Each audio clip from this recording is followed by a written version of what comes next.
Welcome to the May 24th, 2023 Parks and Rec Commission. I call the meeting to order and the meeting start is at 6:35 p.m. This is a hybrid meeting with commissioners, city staff, and members of the public participating in person at the Arriaga Recreation Center in accordance with the public health guidelines for in-person meetings and participating remotely. Should I keep going? Okay. I'd like to extend a warm welcome to our newly appointed commissioners, Jessica Gilmartin and Juan Lee.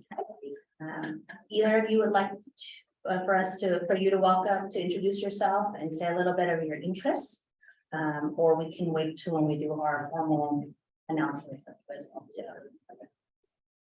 And commissioners present are Commissioner Aurora Brosnan, myself, Commissioner Maylin Bunyadi, and then let's see, Commissioner Terrio, sorry, Commissioner Jessica Gilman, and Commissioner Juan Lee. Ashley will be helping facilitate the meeting.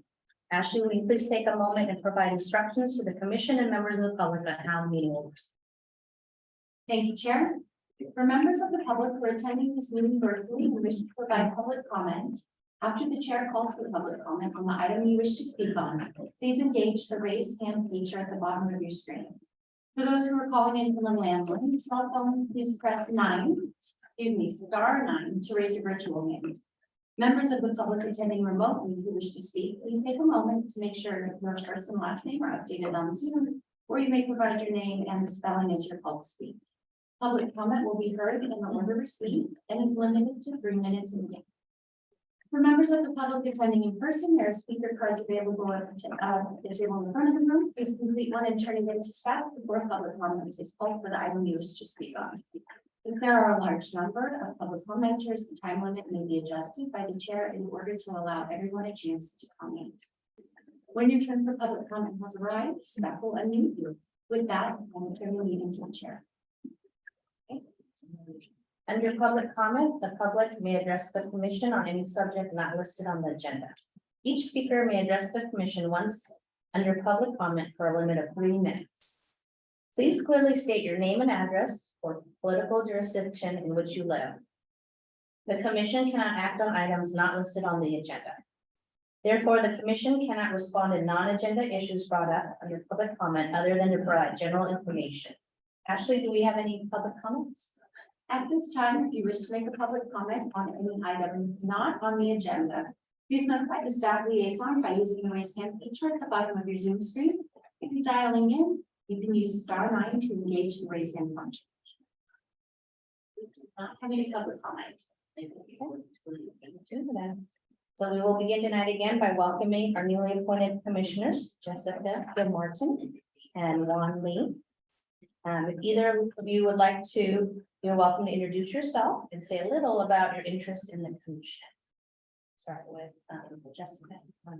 Thank you. Sure. Well, I'm very excited to be here. I have 2 sons that are in our school district. They're ages 11 and 13, and I actually moved to Menlo Park because of the parks.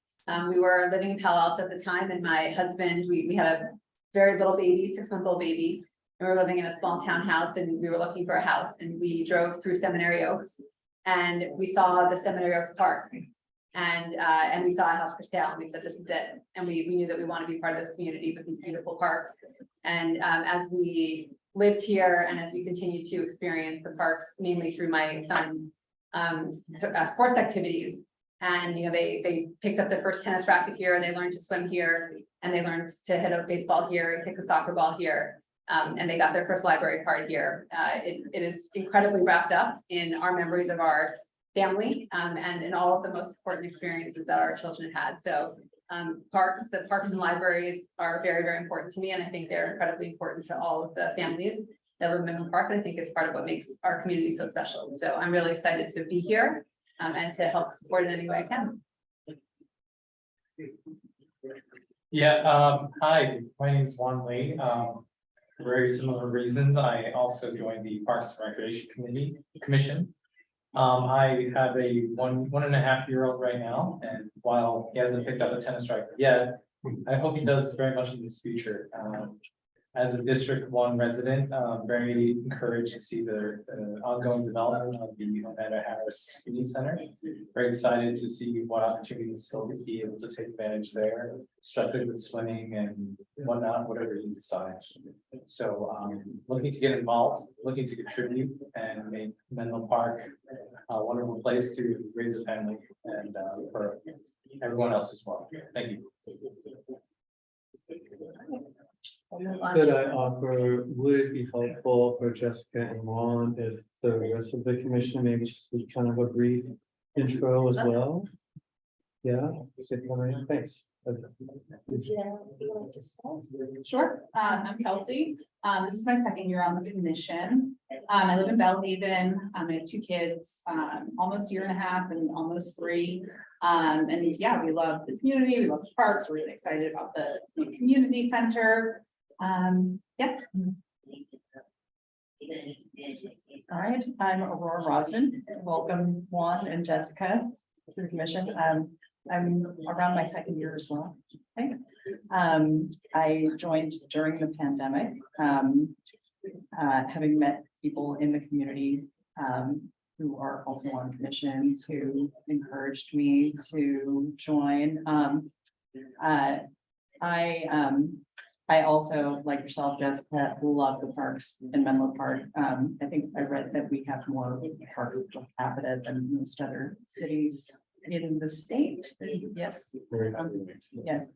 And I've been a goer to of Burgess Park and jogging through Burgess Park for over a decade. Not so much jogging anymore, but still enjoying exercise groups that I have in Milan, where we go and exercise with some ladies during the summers. So looking forward to getting back into it after a bit of a hiatus. Is it helpful just to briefly introduce the staff as Yes, well? So I'm Sean Reinhardt, the Library and Community Services Director. I've been with the city of Menlo Park for almost 5 years now. Just a wonderful place to work, incredible people. It's just such a joy to get back to the community, and in particular around like our shared community spaces like the library and parks and the recreation centers and all the other wonderful amenities. Makes coming to work every day such a joy, as it is to work with these wonderful people, including this gentleman to my right. How you guys doing? Nice to meet you guys again. Rondell, the interim library and community services manager. I've been born and raised here in the Bellhaven and East Palo Alto community. I've been with the city of Menlo Park now 6.5 years. It's a joy to, like I've always said, it's a joy to always work in the community that you've grown up in and to kind of see it flourish and grow into what it is now and to be a part of that change. So it's a huge impact for me, and it's a huge thing for me just to make sure that everybody understands and still feels that deep rooted history that Bellhaven and the city of Menlo Park has to offer. So, and again, thank you again for being on the commission. Actually, I'm a management analyst here for Library and Community Services. I've been with the city for 14 years. Going back even further, I used to volunteer here as an explorer, and before that I used to come visit because my mom worked here as a dispatcher. So when I originally started over in the police department, and just within the last year joined LCS, which I've learned is the fun department. We have a great time here, and it's absolutely very refreshing to be able to be a part of the department that's providing services to the community that make everybody so happy and make them feel so good. I'm Nick Shegda. I'm the Assistant Library and Community Services Director. You have to remember the order of those. We have very long Director, Assistant Library and Community Services Director. I've been with the city of Menlo Park more than 30 years now. So I've been around a while. Most of my early career was in the library. and the library and community services departments merged during the pandemic. So it's been great to meet all those wonderful colleagues and keep providing that service that I really enjoy providing the library. So I've been around a long time. You can ask me about how things were 10, 20 years ago. I'm really glad to welcome both of you to the commission and glad to see everyone in person, because I think this may be, well, no, we had a joint meeting, but this is our first. First time in this room. In this room, Yeah. since the word pandemic, so it's nice to be back. Yeah, we have. Come on up. Stand up. Not a lot of people in there. Good evening, my name is Trisha Mullen, I'm the Library and Community Services Supervisor. I've been here for about 8 months, and just for a point of reference, there's a lot of supervisors. I support gymnastics, recreation care at the center, sports, and the aquatics program in the operator. So 8 months, very short time in Menlo Park, though I have worked in recreation and wellness field for about 22 years. And I sit on the state board for the California Parks and Recreation Society. So I'm very passionate about what we do for our community in offering programs and really kind of serving at this level, and also seeing the effects of what we do and making sure that people feel well and feel connected to their community. So I'm happy to be here tonight. Once again, I'm Mary Bunyaget, I've been in Belhaven since 2010. I'm a teacher at Beechwood School, which is also in the Belhaven community. Have an 8-year-old and a almost 7-year-old. And just wanted this commission, it's just the perfect commission to kind of give back to all the wonderful services that my children and myself have been able in the last 13 years.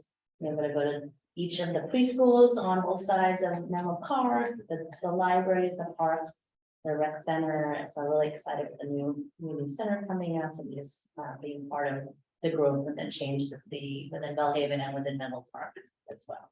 Welcome again. I guess we will move on to E, regular business. Right, okay. Under regular business, the Parks and Rec Commission considers recommendations from city staff on policy matters or administrative actions that require Parks and Recreation Commission approval. The first regular business item is E1, approval of minutes from February 22nd. Ashley, do we have any public comment on this item? At this time, if you'd like to make public comments, please notify staff by using the raise hand feature at the bottom of your Zoom screen. If you're dialing in, you can use *9 to engage the raise hand function.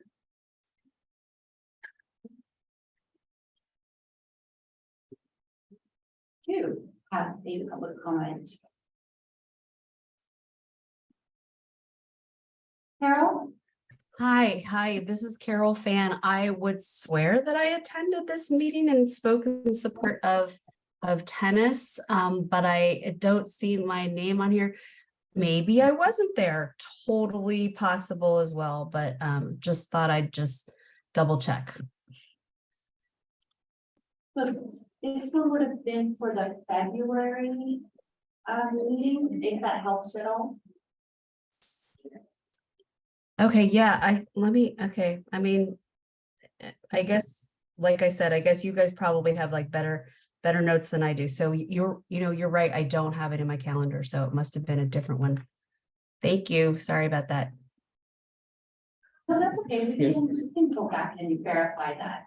Yeah, Yes. through the acting chair. One of the reasons why we're doing the February minutes tonight in May is because the previous 2 meetings were joint meetings with the Library Commission. So this is the Parks and Recreation Commission's first opportunity to kind of approve your own minutes. Those past 2 meetings were very focused on the Menlo Park Community Campus Project. And so both the commissions agreed, let's just defer all the other kind of usual orders of business for a couple of months and then circle back. So that we'll check the minutes now. The public commenter, I do recall her comment, and I think it was not in February, it was a different month. I recall, so I think it was one of the joint meetings.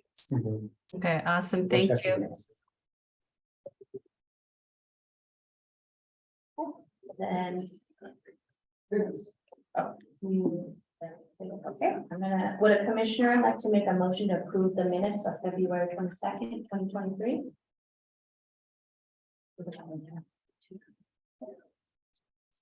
So just because we have a couple new commissioners here, I'll just mention that you don't have to have been present to vote yes to approve the minutes.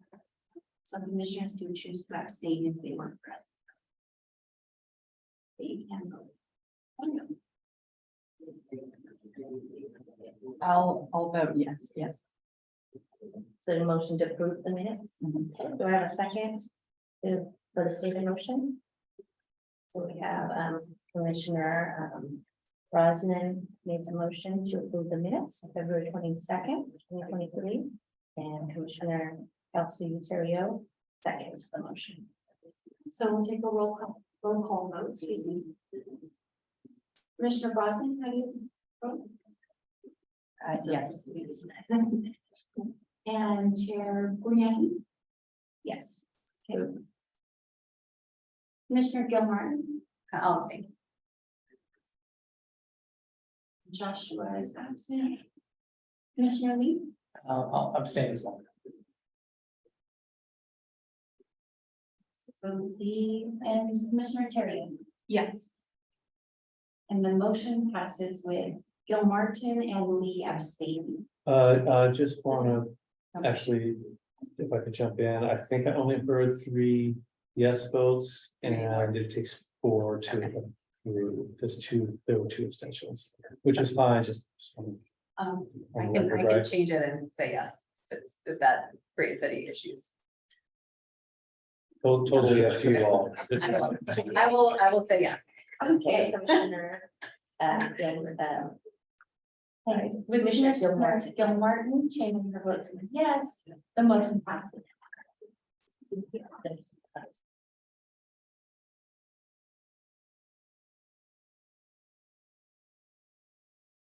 In the campus, the commission will receive a presentation at this time from staff John Runhart, Rondell Howard, and Tricia Mullen. Okay. So we do have a slide. Let's go on screen.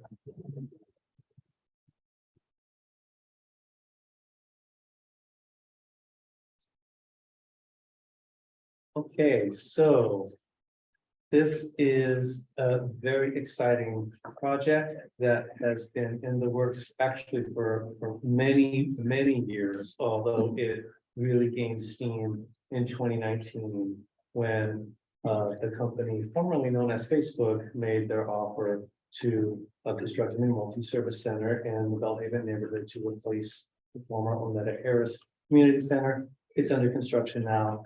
The commission has spent the better part of the last 2 years really developing the programming plans for that facility. And so in the agenda packet, there were some initial proposed program summaries for kind of how the various elements of the project's programming would work. And this actually does apply kind of across the board to all of the facilities by program, but the real focus is on the Menlo Park Community Campus. So there's a lot of material that was in the agenda packet. And there's a lot of material in these slides.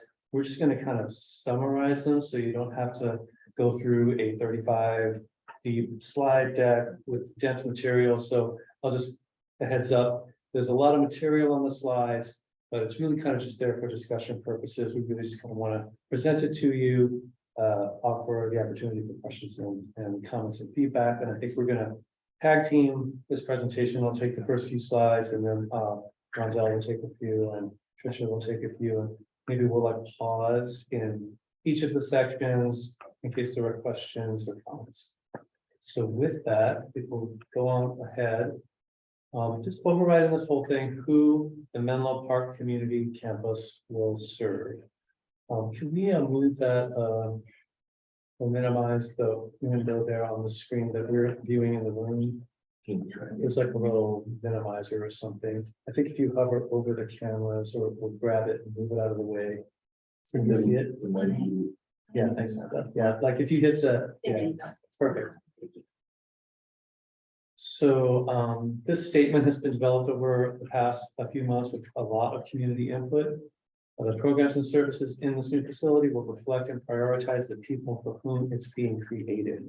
And that is Menlo Park residents, and especially Bellhaven neighborhood residents, that's the neighborhood it's in. And in particular, longtime Bellhaven residents who relied heavily on the services in the previous center. We really want to make sure no one gets left behind in the new facility. It's really being created for the neighborhood, as well as all of Menlo Park. This new facility can and should serve these residents with even more meaningfully, with even greater priority, with more responsiveness, inclusion, and belonging than existed in the previous center. We want to leverage and make the most of this opportunity, this great new center to serve that neighborhood, and by extension, the whole community even better. So that's our mission, vision statement, if you will. And just quickly, I think I'll just get up here because I know that maybe for our new commissioners, I'm not sure how familiar you are with the project itself. But here's the rendering of what the new facility will look like. You can actually see it take in this shape being built now. It's a two-story facility for the most part, more or less on the same site as the old one. You can see the entry plazas here now shown are the pools. There are two outdoor pools, an instructional pool and a performance like lap pool, as well as a family splash pad area. The parking areas with solar carports over the parking spaces. And then the Kelly Park field and tracks in the back here. Yes, please. And then just taking that view and kind of flattening it, so you can kind of see the areas we're talking about come into the building. And then kind of off to the right, kind of see the library, education and care functions. So there's a children's library on the first floor here. Our senior center operates out of here. There's a dining hall, event space with a commercial kitchen, actually two kitchens, a commercial kitchen and a prep kitchen for rentals. The main use of the kitchen is for the daily senior lunch program. So we're not going to focus on that today, but I just want to kind of call out in context to the various programs in this building. Kind of turn to the left from inside. There's the youth center that is a school age childcare and development. It's just like after school program and like summer camp or youth camp type programs operate out of here.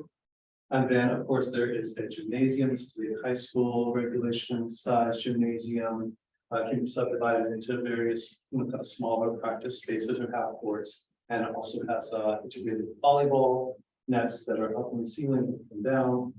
The locker rooms are here that supports the gym, and it also supports the aquatic center and pool. So that's one of the areas we're really looking at logistically, like how to make sure that works well for those various functions.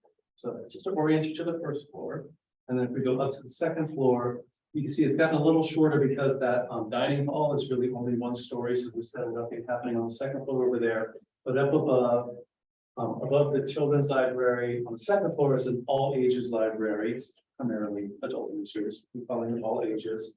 Has its own little team zone there. We'll have a maker space. Here's a kind of classroom space that's good for a meeting of about 10, 12 people.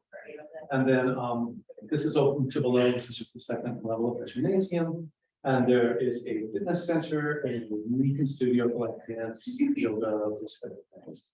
So that's kind of the facility. You can see many different uses, all different ages, and it'll have different functions over the course of a day or over the course of a year. You know, seniors in the morning, youth and families on evenings and weekends, that kind of thing.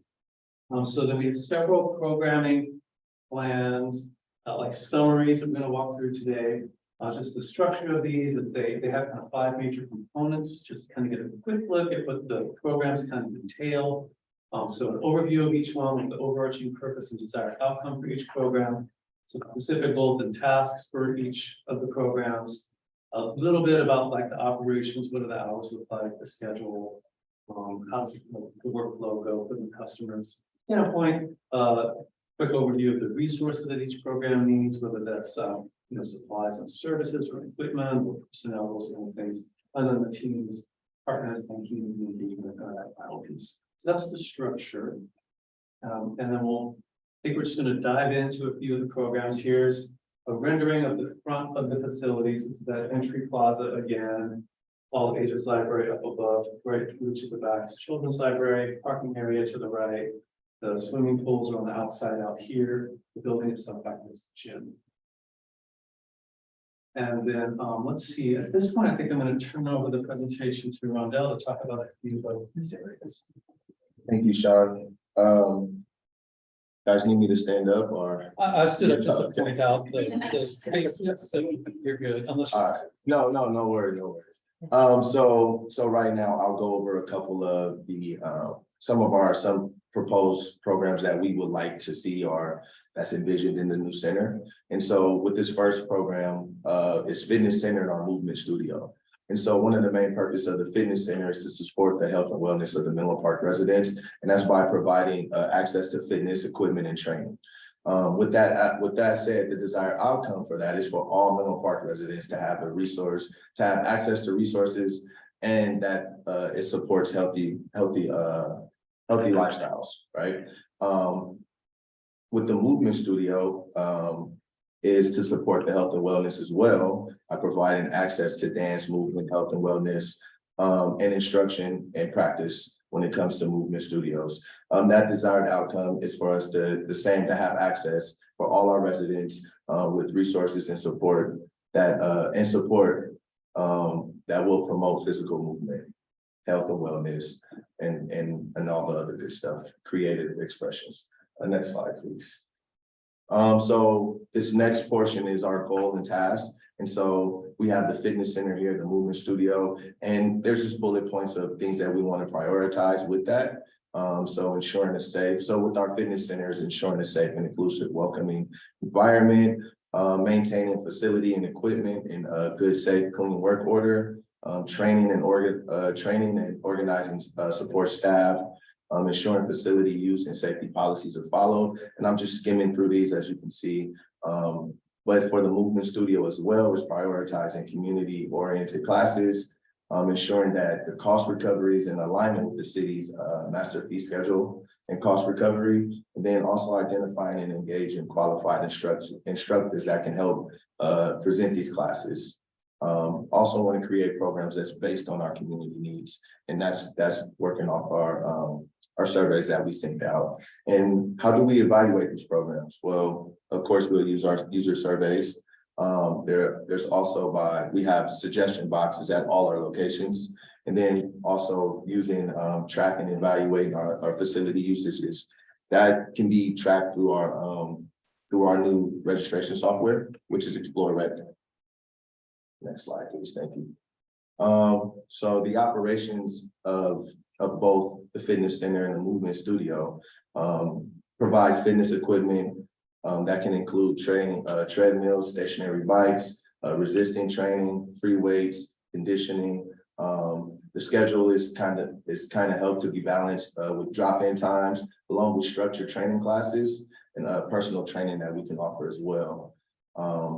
Participation fees may apply, and that's just depending on the residency and the type of programs that's being offered. With the movement studio, is to provide some dance, movement, health and wellness, instruction classes of that nature, making sure that schedule is aligned with the general schedule of the center and everything else that's being offered. Again, making sure that those fees apply, depending on residents, if it's residents or non-residents, or the type of program that's actually being offered. And then again, services will meet the needs of all ages and ability levels, and will also be accessible for everyone. This next one, resources that'll be needed. Of course, we all know that the financial resources needed, but with that being said, in the form of supplies and services, registration system maintenance, and I just spoke of our Explore Rec that we just kind of all just migrated over to. So that new system is going to definitely need some support. The utilities, the facility maintenance, also managing staff to oversee the program in a whole, maintaining the program schedules. These are all the resources that'll be needed to kind of help support that. And if you go down to our teams and partners, these are just program teams that we see overseeing this area. And so we would need a LCS supervisor a coordinator as well, and then maybe a program assistant to kind of help with the customer service aspect. As you know, the workforce is really hard to find people, but we'll definitely need some hourly temp staff. So 6 to 8 people that can be frontline support for the staff and the operations of the program.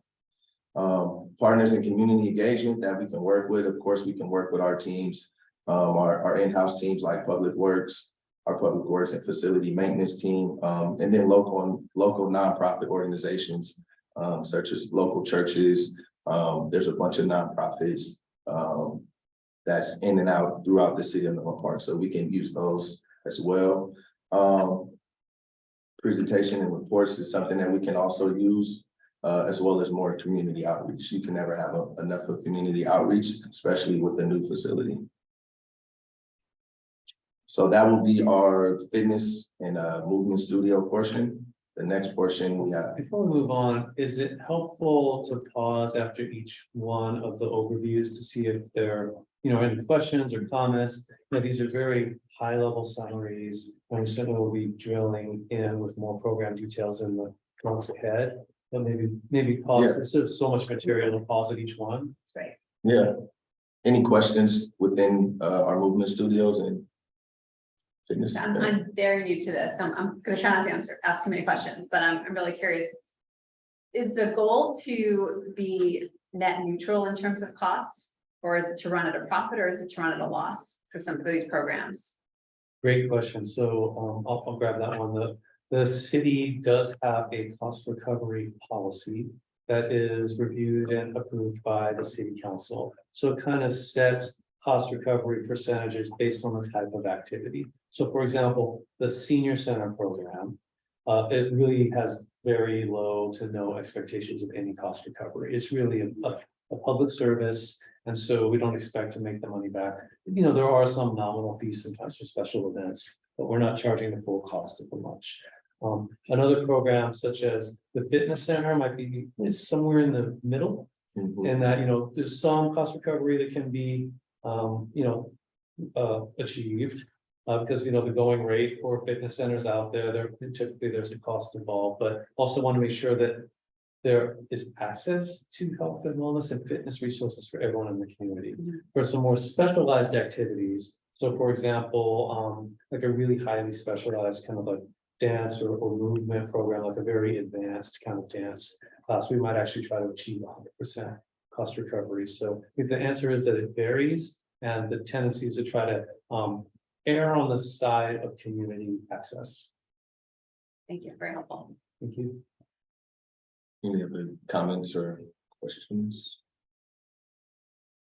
We can go to the next one. Our next one is indoor sports. And the purpose of our indoor sports program is to support the health and fitness of all our residents again. And that's by providing community access to all our athletic activities through drop-in sports, organized leagues, classes, retainable indoor athletic spaces.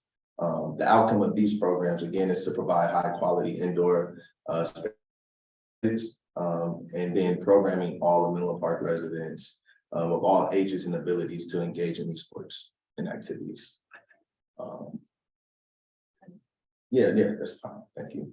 So again, some of our goals and tasks under gymnasium, again, to prioritize of our Menlo Park residents. Prioritizing community activities consistent with the city council goals of the use of our facilities, ensuring a safe and inclusive, again, and welcoming environment. Where are we? Managing our league registration software, ensuring, organized seasonal sports classes focused on the community's interests is a big one as well. We also, another goal that we have up there is providing a wide variety of athletic programs for all ages. So developing an open gym schedule, which is super important because we do offer that now with our with basketball and volleyball, but maybe expanding that to indoor soccer, things of that nature. Providing fair, inclusive, and equitable access to indoor athletic facilities to our residents. And then again, just mentioning the cost recovery, making sure it's applicable to our city, to our master fee schedule. And then again, with the evaluating our program or evaluating this indoor sports program, again, we're with user surveys, tracking and evaluating the usage and then using our suggestion box as well. The operation of this is generally that our programs are open 7 days a week, excluding the holidays. And so drop-in access will be provided for residents to utilize the space. Again, that's for basketball, volleyball, futsal. Organized youth and adult leagues are available seasonally. So whichever season that we're in. So I think we just finished up basketball season at the beginning of the year, but there's also a volleyball league for our youth, for our schools, neighboring schools in our youth community. And then just having staff managing the indoor sports and programs provided by contracted trainers in local schools and organized community athletic leagues. So we want to make sure that we're also extending that care throughout, not just putting it on our backs, but allowing the others to come in and kind of present those opportunities for everybody. Next slide, please. How are you projecting what your usage is? How do you know what good looks like? So when we think of that, we can go back and look at our software, but right now it is off a community demand. It's demand-based right now. And so when we say what looks good is selling out our space that we do have for like our indoor activities. So our youth basketball league consists of over 400 kids, consistent playing games all week. And then volleyball, which is a little bit less because the demand is not as high, but you're getting 200 to 300 kids coming through, which is 20 to 30 teams per season. And then again, looking at the usage as far as what's being booked up and what's open. So that's kind of how we would register that or look into that, but usually going off our registration system as well.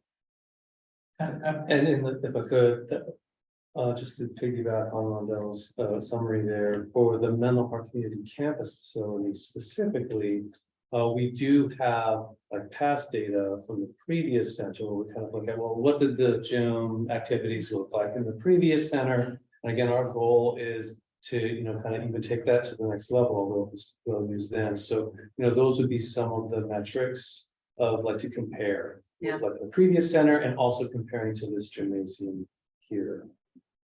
Yeah, I would have to imagine, given the investment that we would want to expand. But I was just curious whether we said, hey, the baseline is X.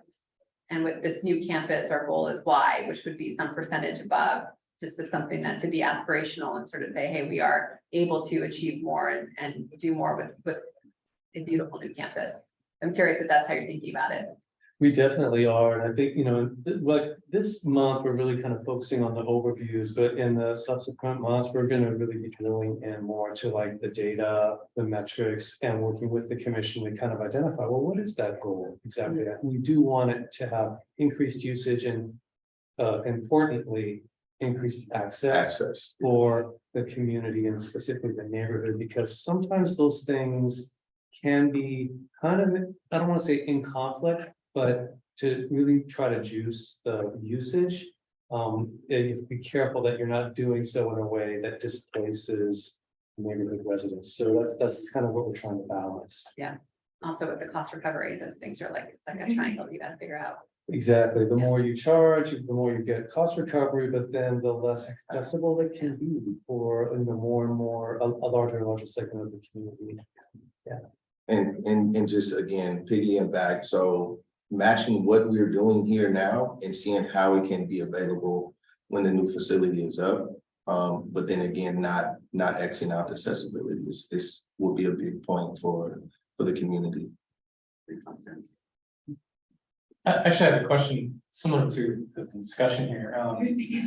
Is there a particular specialization that this community center would have for, the center where we're having this meeting?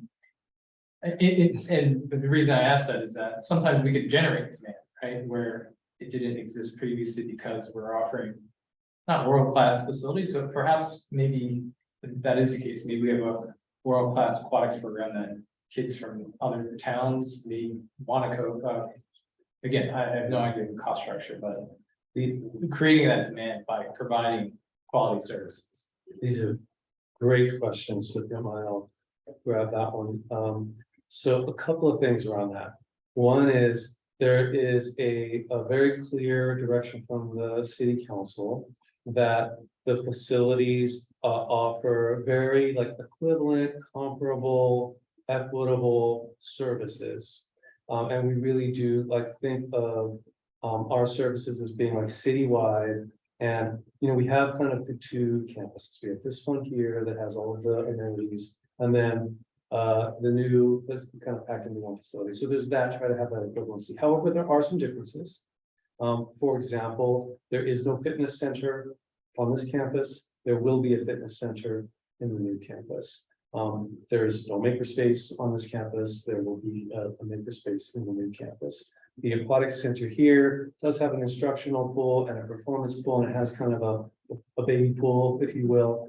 The new center will have instructional pool, performance pool, but also kind of like a splash pad, really for like kind of family play, which is kind of a distinctive draw. So there are a few elements like that, but overall, the goal is to just kind of make sure that the services and programs are distributed equitably and comparably across the city.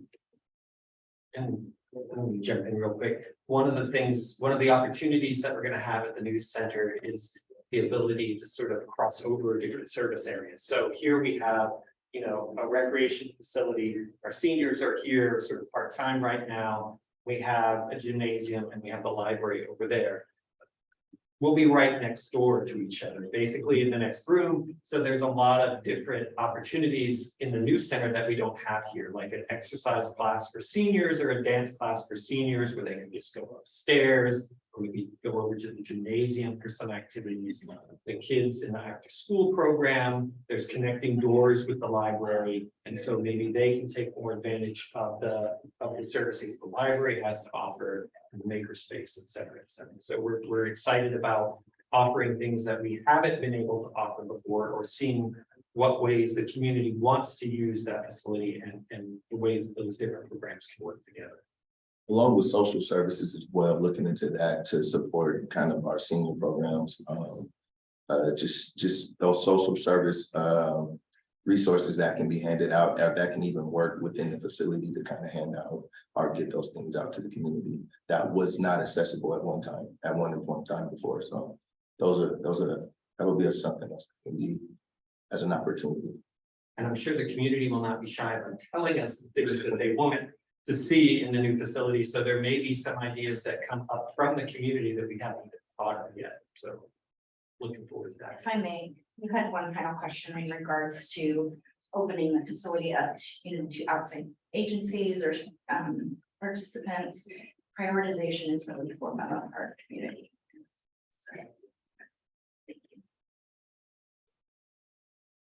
Knocked you off track, Rondell, sorry. No, it's totally fine, totally fine. So again, here, kind of some of the resources that will be needed, again, financial resources for sure. Managing city staff, managing the overall program with some program content that's provided by the external parties, programming schedule, staff maintaining the program schedules, the payment processes, customer services, setting regular maintenance schedules and repairs, small maintenance duties like that. So those are some of the resources that we can possibly use or that'll be needed in order to make sure our indoor sports are active. And then again, looking down at what the program team should consist of, again, same as our fitness center and movement studio. One supervisor, coordinator, program assistant with six to 8 hourly staff members. Partners will be working with the public works division, local schools, Beechwood, Belhaven, that's right in that area. So we can work with those guys. Community athletic leagues. There's some nonprofit teams that's through. I think we have the Belhaven Tigers. There's a few nonprofit basketball teams that's in the area as well. And then again, presentation and reports annually, and then promotion and marketing, getting it out to the community. This is it's Google Maps, but it gives a good view of how Kelly Park and the track is situated in relation to the tennis and pickleball courts off to the left there. And then the new facility, this picture, I think, is from about 8 months ago or so. Say there's no traffic on the. Yeah. Yeah, the satellite, view, there definitely would be more traffic. I think Google wiped them out. And you can see the PG&E substation is down there on the bottom right. And just sort of running across, that's sort of what looks like a dirt track running across. That is a railroad corridor. What's interesting about this view, it doesn't show that this is how this is sort of really at the very far corner of the neighborhood with the freeway and the rail tracks really kind of defining, you know, that boundary there.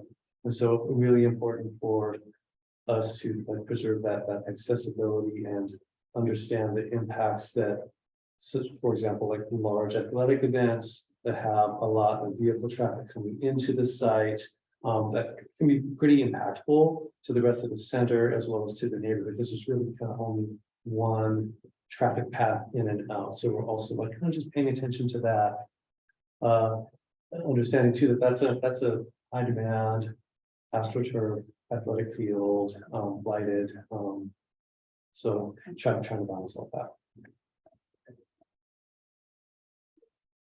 This may be, if I could just have one quick question, this may be out of scope of this particular meeting, but regarding traffic and managing all of that, is that out of scope of our commission? You know, as it affects like the programs, Parks and Recreation programs, absolutely. Right, when it comes to like, well, the street should look like this, or there should be this or that really is outside of the purview of the commission, but again, as it pertains to the programs and services, people's ability to get there and making sure that what these programs are doing isn't having some unintended or impacts, you know, some concerning it. Yes, definitely. If you have some thoughts right now, we'd love to hear. Well, I think, our fellow commissioner, given that she's the instructor at Beechwood School, knows very well the traffic patterns there. My home is a block away from Terminal Avenue, I believe. And it's a really narrow avenue, so, it'd be interesting. I mean, it's exciting to see all the things that are offered there, but it's a very narrow street, so. Even a path that would cross the, you know, the Dunbarton line that connects to the Instagram campus, maybe creating some sort of pedestrian bridge would provide some sort of access. Again, very preliminary. These are just my random thoughts from actually being a resident of that neighborhood. Or parking on one side of terminal and not both sides, so you don't have to pull out as you're having two-way traffic go down the street.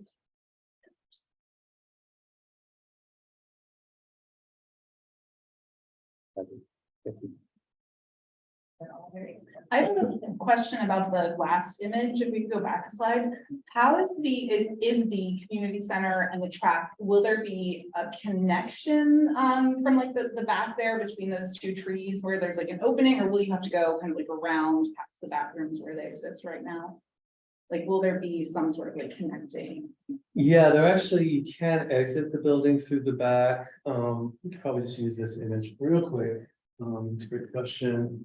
So this is that front entry to the building here. And actually, there is a rear entry here. There will be like a little courtyard. This is like the children's library area. So there is another way to kind of get through there. This is going to be landscaped with like a little walking path through the landscaping, and you can actually get to the building. Oh, okay. There's also going to be, in fact, right now, I think there is some netting that they put up between the sports field and the facility to keep the soccer balls from going into the construction site. That happens frequently. And are they redoing that field? Is that the plan and the track? Yes. Yes, it is. So it's in the plans right now. If you happen to go out there, there's signs up there for input or feedback. If you had any, that will go to the planning team So yes, it is, and we're looking to have it all coincide together once the new building opens, that the field is completed as well. Yeah, it was last done 11 years ago. Yeah.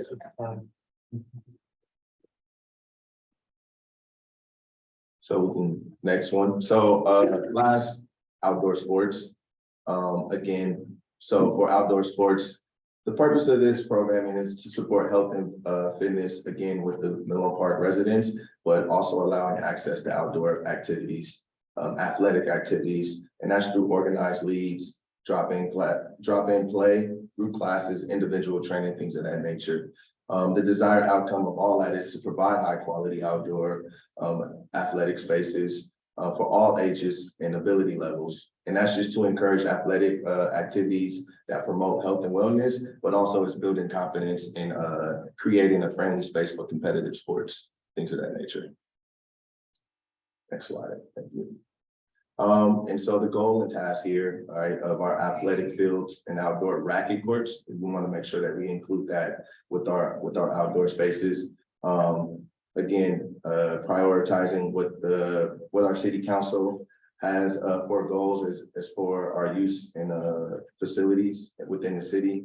Prioritizing school-based athletic leagues is heavy on there as well. Again, always ensuring that the space is safe, inclusive, and welcoming. Providing a balance of drop-in times and organized league times to play and practice, as well as adding personal training opportunities out there on fields. Organizing seasonal sports classes that's focused on the community's interests and not just one base program. And then again, maintaining the facility and equipment in good, safe, and clean working order. So it can always be welcoming and nice as it should be. Here, provide a wide variety of athletic programs for all ages. So again, that's providing some drop-in community access hours to support family time, free space for you to just kind of hang out with the family. Developing some organized youth and adult athletic programs that reflects the needs of the residents of Menlo Park. Also providing some fair and inclusive equitable accesses to athletic field and outdoor racket sports courts to all our residents within the city. And again, ensuring that the cost recovery is in line with the city's master fee schedule plan. And again, evaluating those programs as our other ones is using the user surveys, tracking and evaluating the facility usage, and then using our suggestion box. Outdoor sports facilities, including athletic fields and outdoor racket sports courts, are usually open from 7 days a week between the hours of 8 a.m. and sunset, unless facility does have the lights. The lights are turned off at 10 p.m. Drop-in community access hours support the free play and family use. So having some leagues and field allocations are available seasonally, and that's through organizing a field allocation process with our field users. And then again, just going through all of this, city staff members managing the outdoor sports programs, providing programming with qualified contractors, trainers, local schools, and other organizations within the community. So some of the resources that will be needed is our registration system, working with the utilities. Of course, we'll need the public works team again for our maintenance and services and repair. We have up there capital improvement project plans up there. So for just that'll keep the upkeep of all our fields as well, redoing them. So I know we have some of those in line right now with some of our outdoor spaces. Providing program content and qualified external parties to be out there. And then having the city staff maintain the program schedulings, processes, things of that nature. Also want to include some community engagement and program evaluations while we're out there. think when we get to kind of the team kind of stays the same. Of course, we'll need that supervisor, that program, that recreation coordinator, program assistant, and then of course, a handful of temp staff. And then again, working with our public works team, local schools, community athletic leagues of that nature. You can skip that. And small, another rendering, and I think this is our senior terrace that's outside the senior lounge. And then right behind it is our where the floor standing in the background is kind of our all-purpose room. So our seniors can dine, you can have events. It's also a rental space in there as well. But then again, they can also eat outside when it's time for seniors to have their lunch. And seniors are normally here between the hours of 9 and 3. And so this is more of a nighttime scenic. And so after 3 o'clock, of course, we'll have it open to our residents for accessibility and access. So rentals are just, if somebody needs to hang out, grab a bite to eat while they're waiting for kids, that's in another program somewhere else and put in. Commission meetings. And with that, I think did we have any questions in regards to outdoor fields before we?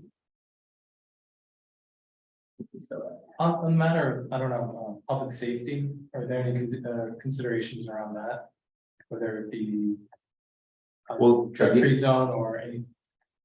So yeah, that's definitely huge. And again, this is all preliminary, this is all early stages of what we're planning. So that's definitely a goal and task that's in there, but it's just all programming, but we definitely have that aspect that we want to cover.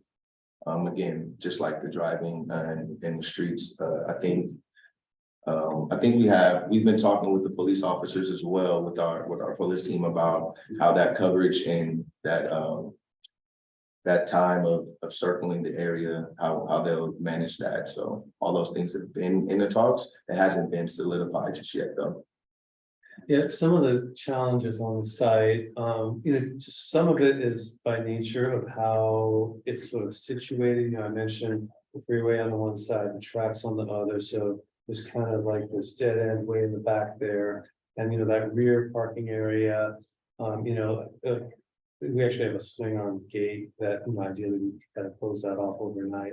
During the construction period, it's been some additional kind of impacts just because we're not there during the day, except for, we have like one location, the youth center is in some portables out there, but, kind of very isolated out there. And so we've been working with the police department to just make sure that area is patrolled and so that, problems don't arise. There have been, some, and this is not atypical for like the outdoor restroom occasionally, being subject to like some vandalism or graffiti. Our public works team works really hard to like immediately just kind of like address those issues so that it doesn't, kind of accumulate. We're looking forward to the facility being open again because that will give us a lot more eyes on the area. The facilities will be a lot newer, the lighting will be a lot better. There'll be sort of improved outdoor security camera coverage out there. The previous center, the security camera coverage was kind of spotty. The new facility will be pretty robust as far as like the outdoor areas, just to help deter and also follow up in the case of activity like that. So, just to kind of acknowledge, I think, your comment there about attentive to and some of the design elements are there to kind of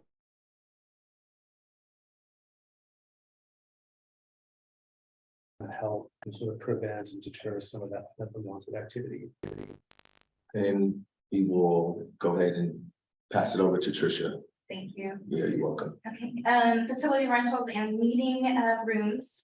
The purpose of this is to make venue space available for city facilities to Menlo Park communities for meetings, events, workshops, and family and social gatherings, and any other type of events. The desired outcome is to support community needs for safe, welcoming, community-oriented space. The goals of the program are to make space available to the community, and we do so by prioritizing space for city programs, Menlo Park residents, and Menlo Park nonprofits and community-based organizations. We maintain our facilities, equipment, and for furniture, and we ensure that applicable health and safety permits are in place and facility registrations are supporting the process. We train and organize staff to support the programs. We ensure that policies and safety and security protocols are followed, and we track expenditures, revenue, and usage data. Another goal is to make space, make sure that the space is available for program-based reservations. The priority is for community-based programs and activities consistent with the city's community goals of the facility, and we ensure that cost recovery aligns with the master plan and the cost recovery policy. In addition, we ensure that program effectiveness, and we do so by user surveys, we track usage, and we have a suggestion box available. In the way of operations, the operations are generally 7 days a week, in the days and the evenings, excluding city holidays, when the city programs are not in session. These spaces are popular because they're high quality, they're convenient, there's reasonable rates, and typically they're booked out weeks and months in advance. Potential renters can search and reserve venues through our online registration portal. They can select desired equipment. They can submit insurance and other documents for the rentals. And we have staff available in person and over the phone to assist. And we can give tours if there's an interest. Staff also remains on site to provide access and basic facility support and secure the facility and ensure policies are followed. I have to interject a story here, but I think Rondell is probably the one to tell this story about one of our recent rentals of this gymnasium, just to show the allure of city facilities, and this new facility will be of the same, I think, scale, but maybe just quickly for the folks here, it's kind of a great anecdote. Yeah, we recently had Steph Curry come and shoot a commercial here. It was a big deal. So he loved the facility. He's actually bringing a summer camp group back to kind of use the facility because he thought it was so great. But knowing that he does live in the area and he was able to find this and it was so convenient for him and family. And his team thought it was an excellent facility. It kind of shows the impact that the city really has and what the staff does, as well as keeping up the cleanliness of the facility. So having Steph Curry here shoot a commercial that actually went live right before the start of the season. I don't know if you guys got a chance to see it, but all the staff was seeing it. It's like, that's our location. So it was really here, and then having his team come back again in the summer to host a camp, Steph Curry camp is going to be. What commercial? Because my kids will die of happiness knowing that. So it was the launch of his shoe for this past season. And it was the launch of the beginning of the basketball season in October. So if you go back and look up his shoe, it was like not a worldwide thing. It probably was worldwide because he had traveled to Asia to do some stuff over there as well, and then came back and finished his last shoot here at our facility. I guess it was closer to home, so he could just go home right after. But you should be able to find it under Under Armour. Yeah, this latest shoe that he just dropped. Should probably invite him to a meeting. Yeah. Say, and let him dunk on me. Great bragging rights for Menlo Park. Yes, it is. Guy came in right after that. Just missed it, Trish. Okay, in order to support staff, we need to have in resources, we need to have supplies and services available, equipment, promotional materials. Our registration system will support it. Maintenance needs to be happening. Utilities need to be paid. And this, let's see. Staff will manage the overall facility rental program and organize basic room setup and tear down. They'll also maintain the venue, reservations and schedule, process rental agreements, payments and the terms, manage records, provide customer service, schedule regular maintenance, repair and upkeep, develop policies and procedures, provide supervision and coordination, administration support, and community engagement. In addition, evaluate the programs. The team involved is very similar, if not the same as the other internal programs. We have the supervisor, library and community services supervisor, recreation coordinator, program assistant, and the 6 to 8 hourly staff to really support our logistics and beyond. And then in the way of partners, we will work with Public Works in this program, local nonprofit and community-based organizations. And then we'll provide annual reports or as needed and provide outreach in the way of promotions and marketing. Next. Any questions about facility rentals and meeting space? So this rendering is obviously the aquatic center. So this is kind of looking obviously across the 2 pools.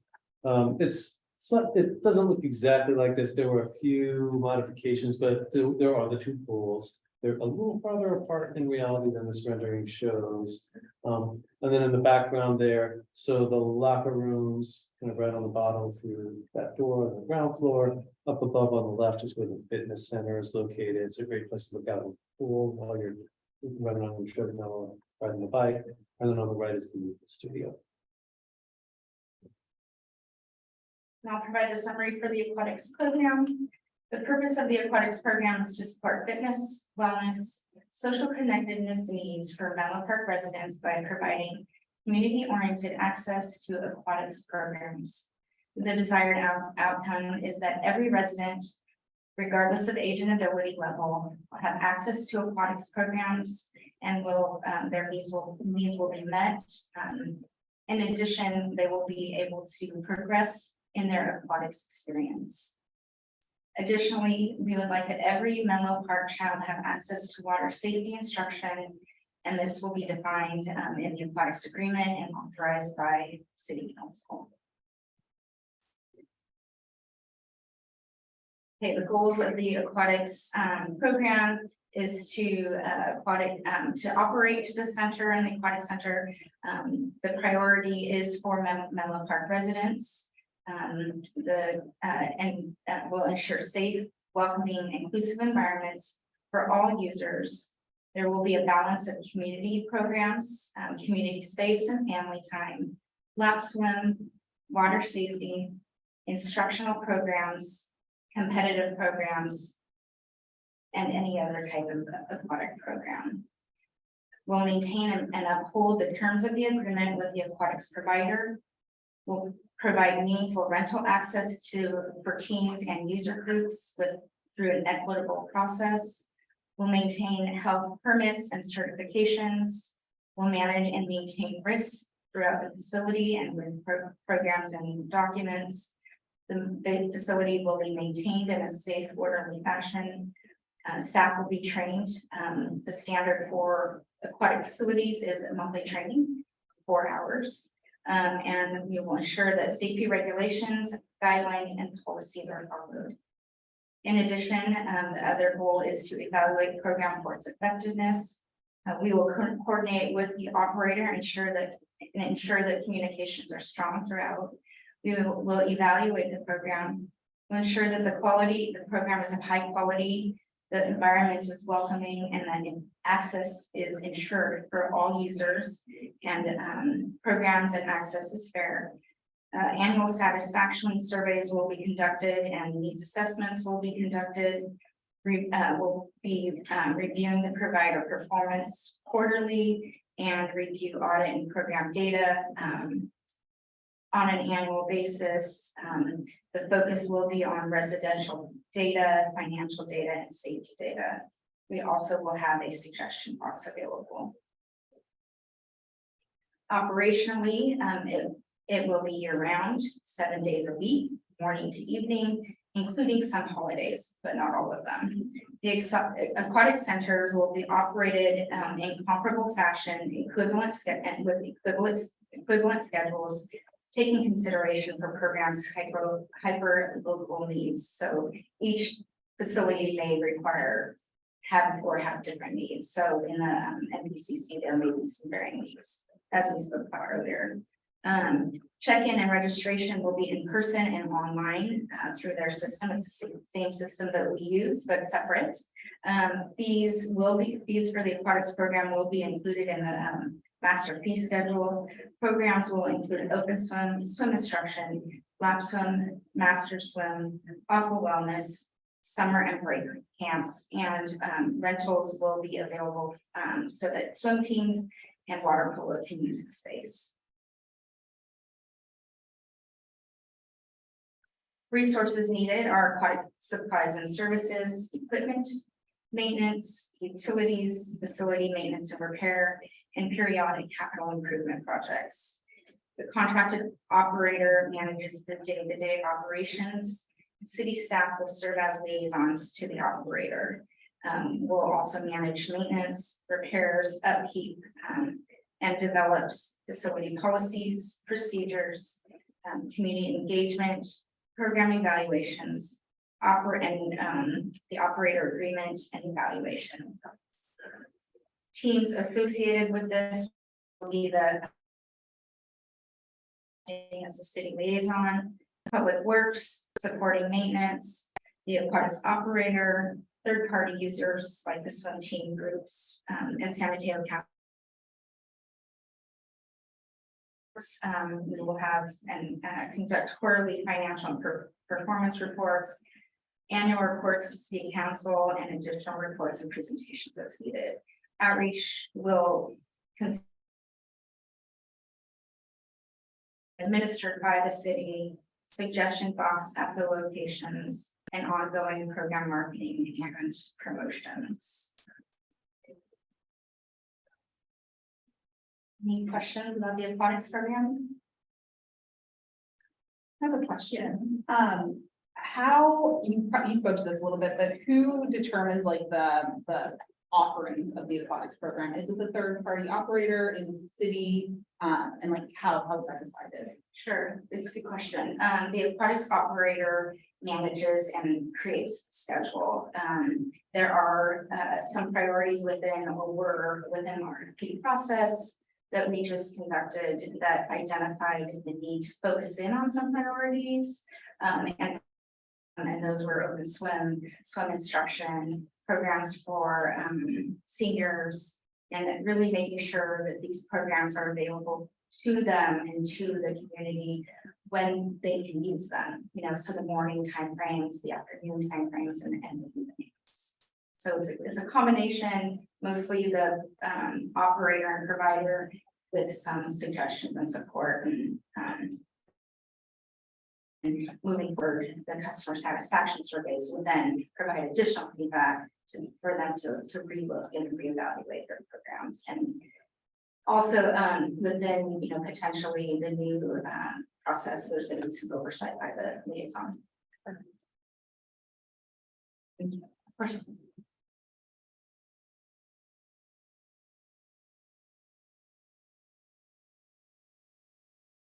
Okay, so I think we've arrived at the last program overview, and I think I'm taking this one in the absence of the supervisor.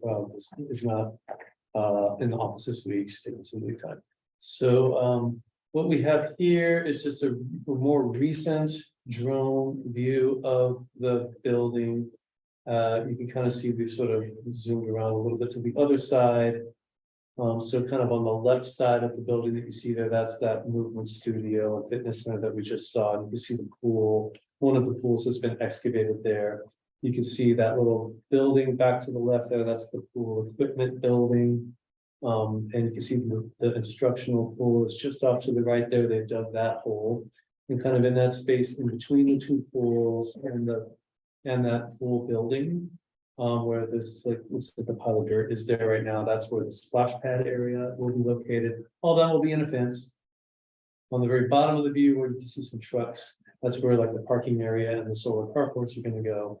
And so that just to kind of orient you to that view. Behind that's the PG&E substation, just behind the PG&E substation is the freeway, and then of course the rest of the park over there. So that's that view. And then our final program, if it advances the slide, is emergency shelter and care. So this facility is being designed to elevated standards for resiliency in the case particularly of like a major seismic event. So it's being designed to, I think, level 3 out of 4 as far as like the resiliency, meaning in a large seismic event like a 7-point earthquake, the facility can be back online within 24 hours after like a brief inspection. Might be some broken glass, some library books fall off the shelf, but the building itself still safe and ready to roll for like an emergency shelter and care location. Additionally, the facility is all electric. So all of the appliances, everything will be using electricity as opposed to the natural gas. And the solar panels that are on the building and on the solar carports will, over the course of a year, generate enough electricity on site to completely offset the amount of energy that the facility uses. Now, sometimes in the winter, it might need to draw from the grid because it's more cloudy, but during the summer, we're basically like spinning the unit backwards. So it all balances out. On top of that, this facility will also have a pretty advanced battery microgrid on site. So energy that is produced by the solar panels actually is stored in the, like, it's like Tesla power walls, literally. And so the building actually can run with no like additional electricity coming in off of the battery power for up to 3 days. Plus, of course, the solar is as long as the sun's out, it's still adding electricity to those batteries, and it could even go a little longer. So it's an extremely resilient facility. It is designed to function as like a disaster relief emergency shelter, and hopefully we never ever have to use it. So that's one of the major programs, is to make sure that we've got all of our ducks in a row for that day. You want to be ready if it ever comes, and if it ever does. So the main elements of that are really to just have the facilities to be prepared, so keep them in good working order, maintain your emergency supplies and equipment, make sure all of the procedures are in place and all of the staff are trained and know what to do in that case. As far as our staff, all of the government employees in California are disaster service workers by law. In the event of a disaster, we are obligated to report to the nearest jurisdiction and serve in whatever capacity we can in the event of a disaster, with the priority being going to our home jurisdiction. In our case, it's Menlo Park. And many of our staff do have requirements to have CPR and first aid training. And many staff have that training and certification, even though it's not required. And then, of course, do practicing those regular drills. And the main partnership that we have for like a shelter operation is a shelter agreement with American Red Cross. So in the event of a major disaster event, Red Cross is activated and they come out and they kind of roll in with like their operation to provide whatever disaster relief is needed. Some form of care, food distribution, supplies, water, and we support that effort. And we also participate in local and regional efforts through, for example, the County Office of Emergency Management, and the city locally activates an emergency operations center. I think it finally actually closed down after 3 years of COVID emergency. And then we had the floods, yeah. And the floods like made it take a little longer actually to kind of take a break from that.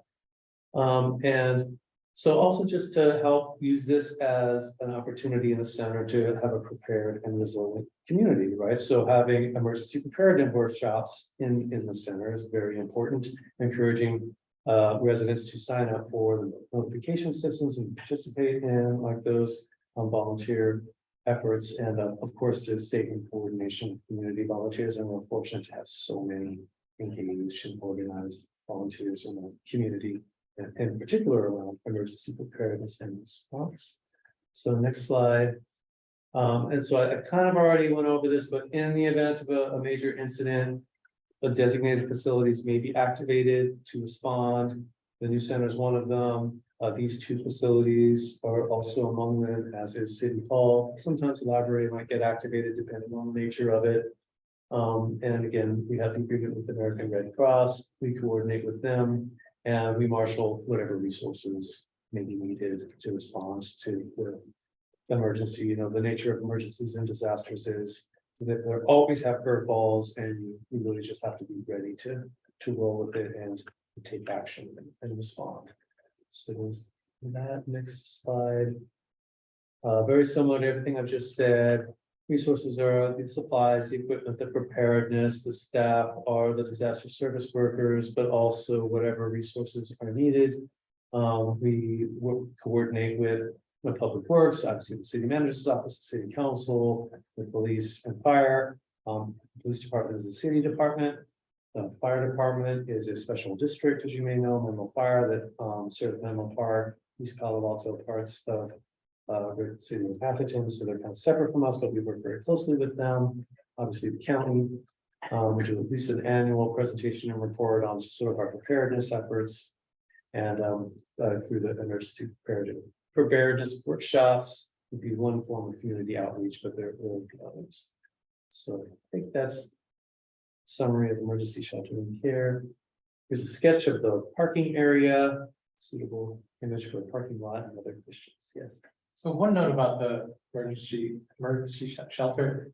It's great that that exists, but one thing that we experienced during the power outage, I think it was back in February, was the lack of cell service as well.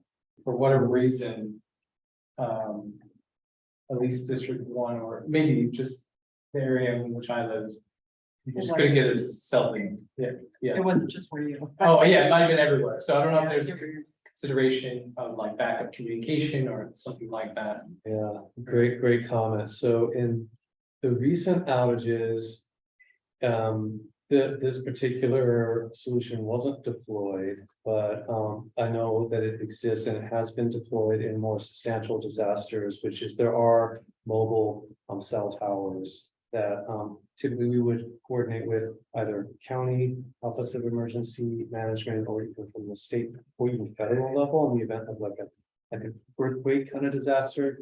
The power outages kind of sneaked up on everyone and they sort of said, well, it's going to be a day. Oh, now it's been 2 days. Now it's been 3 days. They sort of like had this creeping effect, and it never really triggered like a big earthquake where suddenly it's like, hey, we have to get all these resources in here. But yeah, the solution there, I think, really is like the mobile cell towers. So I think that's what we would be looking to. Yeah. We did still have internet access, which was interesting though. The facilities still had internet access. This particular facility, the NPCC, there is an underground fiber connection going to it.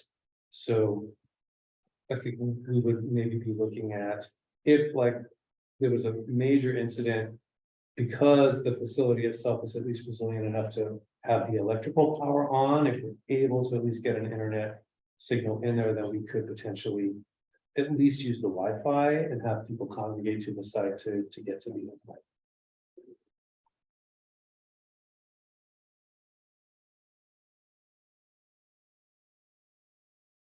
So yeah, just to kind of wrap up, some important dates to keep in mind coming up related to all of this. Tonight's meeting is just really kind of a quick overview of some of the initial programming plan. Next week on June, is that next week? Well, it is next week. June 1st is the city council budget workshop to kick off the process for the new fiscal year budget, which begins July 1st.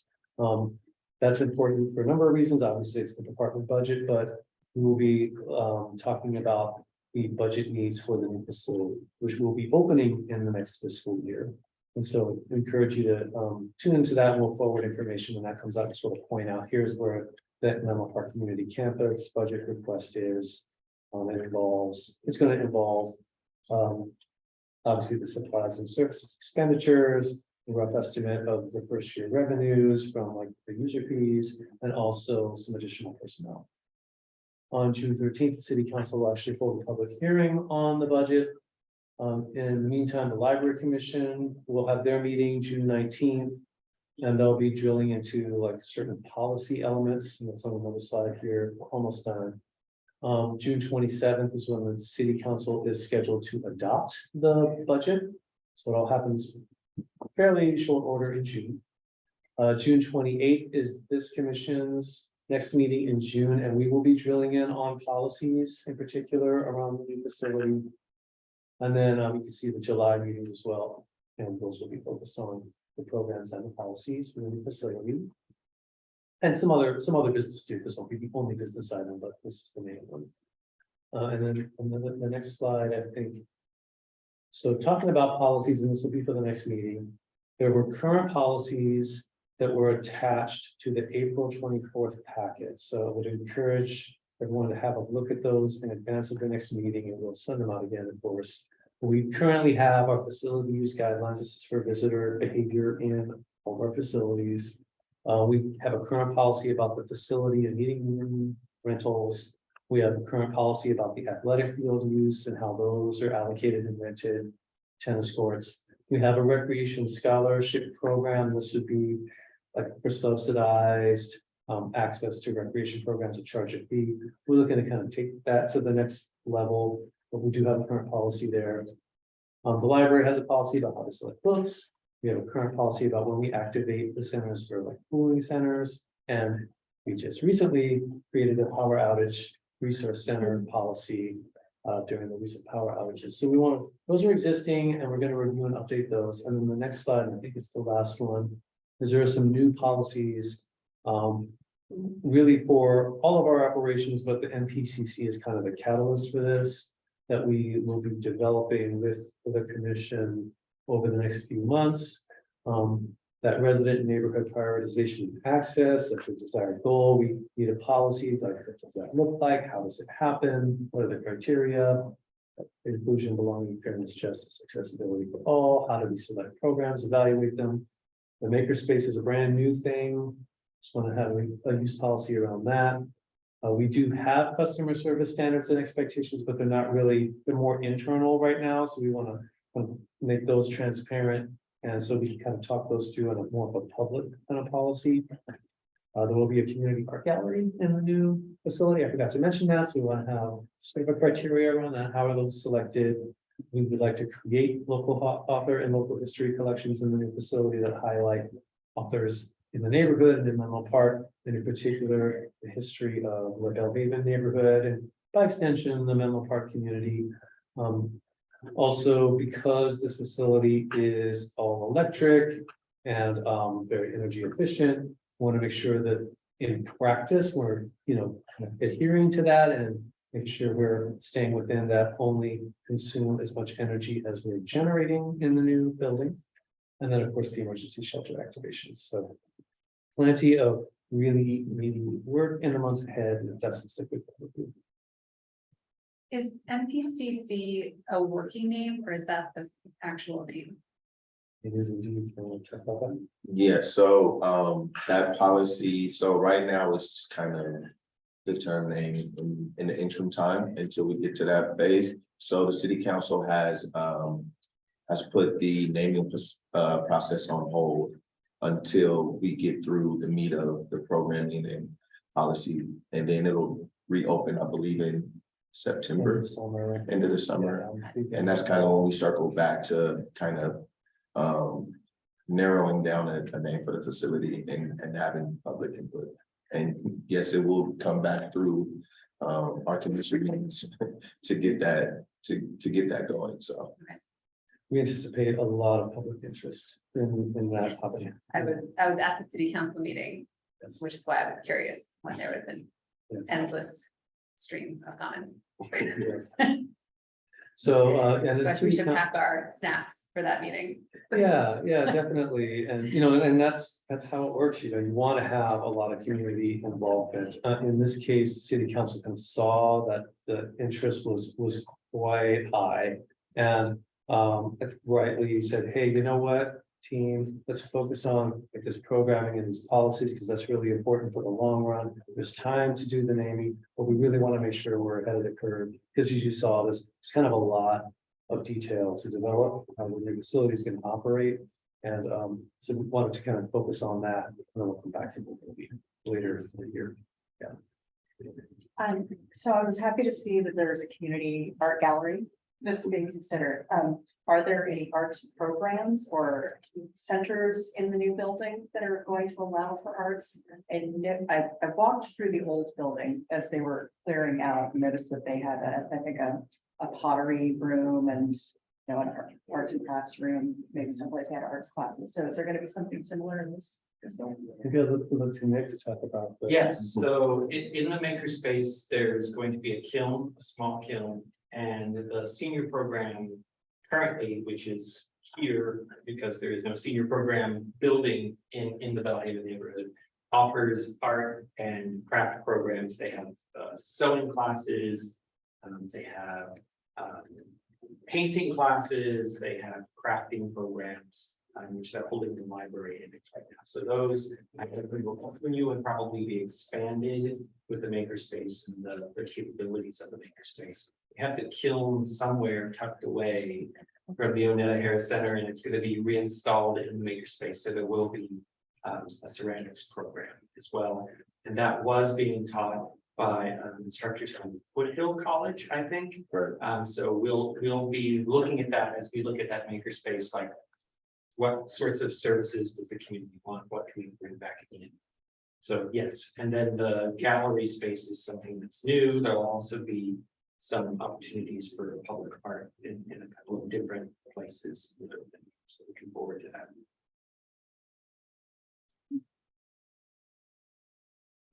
Thank you, everybody who contributed to presentation. At this time, Ashley, do we have any public comment on this item? At this time, if you'd like to make a public comment on this item, please notify the staff liaison by using the raise hand feature at the bottom of your Zoom screen. If you're dialing in, you can use *9 to engage the raise hand function.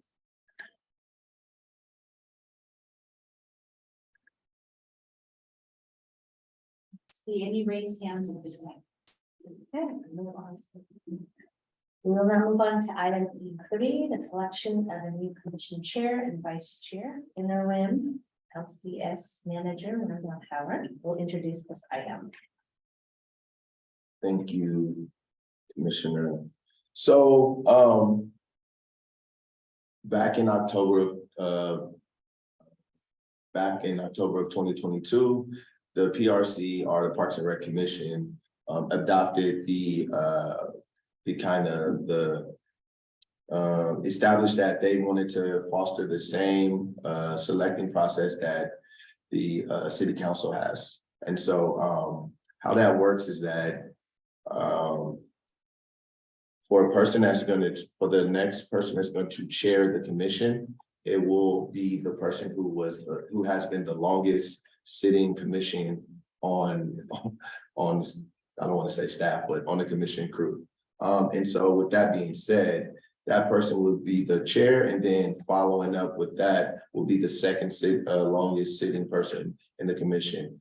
And looking through our stats and going through that, I see that Commissioner Marin is up for chairing this group. And again, to chair the commission, you will serve as chair until starting from June until May of next year.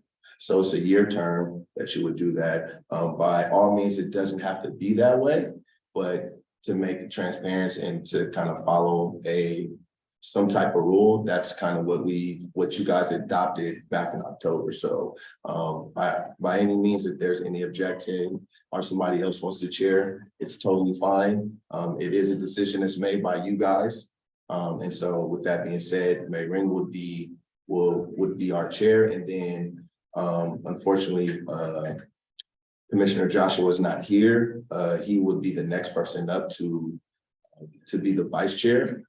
But since he's not here, I think we can maybe ask or see if anybody else wants to kind of be in that position to kind of back up to be chair or be vice chair for the commission for the next term.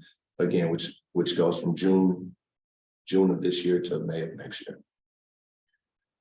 Can we not vote him in if he's not here? Right, so I wouldn't, since he's not here, I would probably invite somebody else to volunteer to be vice chair, if that's okay with, and anybody can do it. It doesn't have to be the longest tenured commissioner. Anybody can actually step up and do it, so. Can you clarify the responsibilities of the vice chair? So the vice chair is playing the backup role just in case our chair is not here to go over the meeting, to chair the meetings. There's also a small responsibility of the chair to meet maybe once a month to kind of go over the agenda for that upcoming commission meeting that'll be up at the end of the month. So there will be times to kind of discuss the topics or add topics to kind of to help steer the meeting. And so the vice chair will back that up if the chair is not able to make it during that time. It's not a big time commitment for vice chair. The chair's commitment is maybe, in my experience, well, it can be as large or as small a role as you want to make it. Right. But I'd say at the minimum, or it's about an hour a month. And where you're meeting with staff and talking about developing the agenda for the next month's meeting. Very occasionally, the chair serves sort of ceremonial roles at the opening of a new park back room. You get to cut the ribbon, those sorts of things. There's not a lot of ceremonial roles for a Parks and Rec Commissioner chair and vice chair.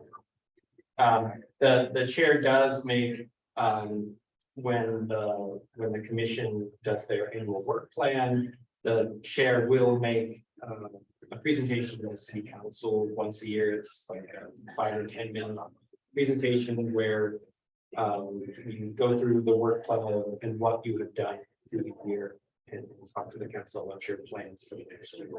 But it's not a heavy lift.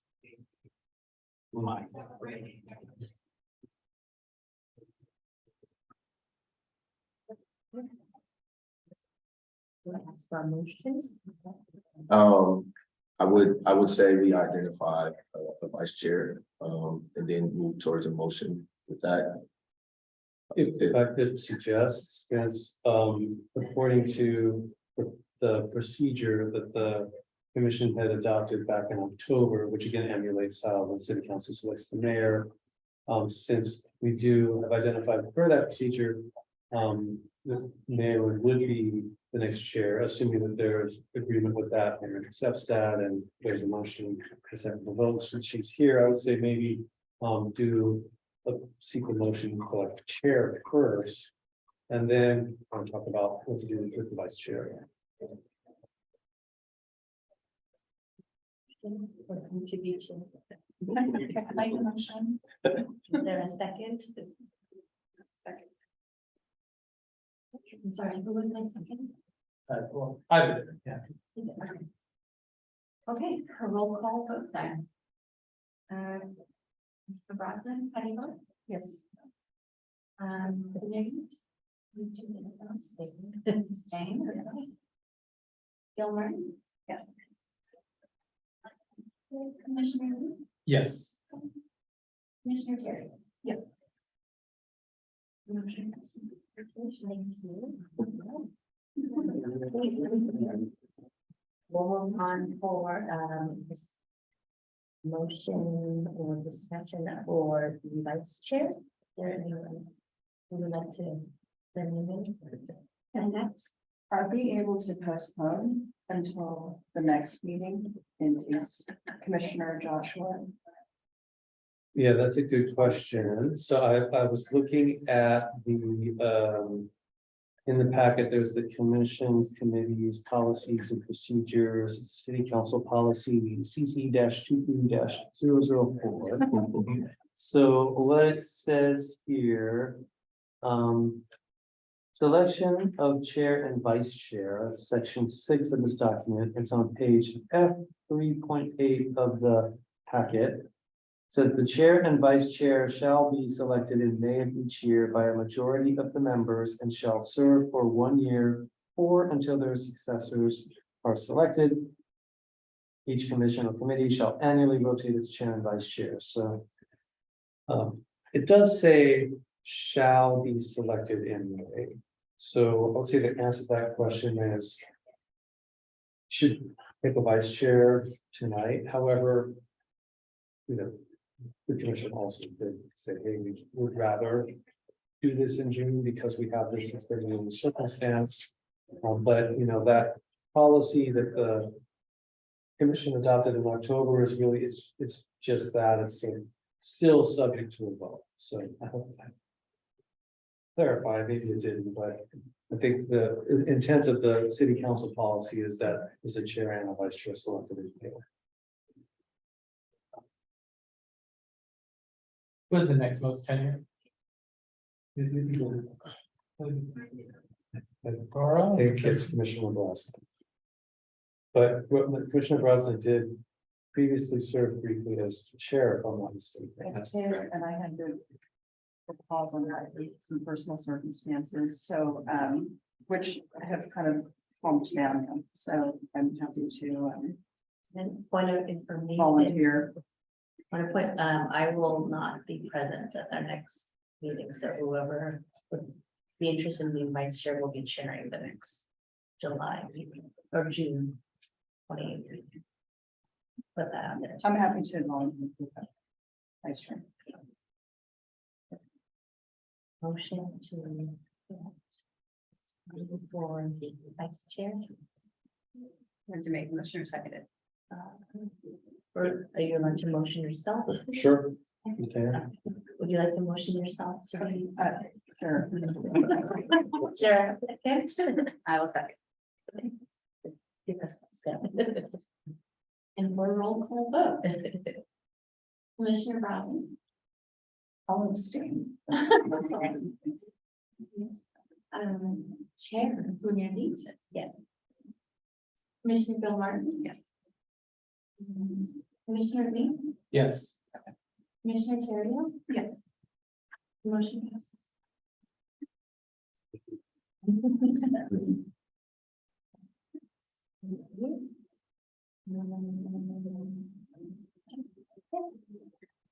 All right, we'll move on to item F, informational items. Informational items are transmitted to the Parks and Recs Commission, its staff's effort to provide an update on matters of importance to the commission.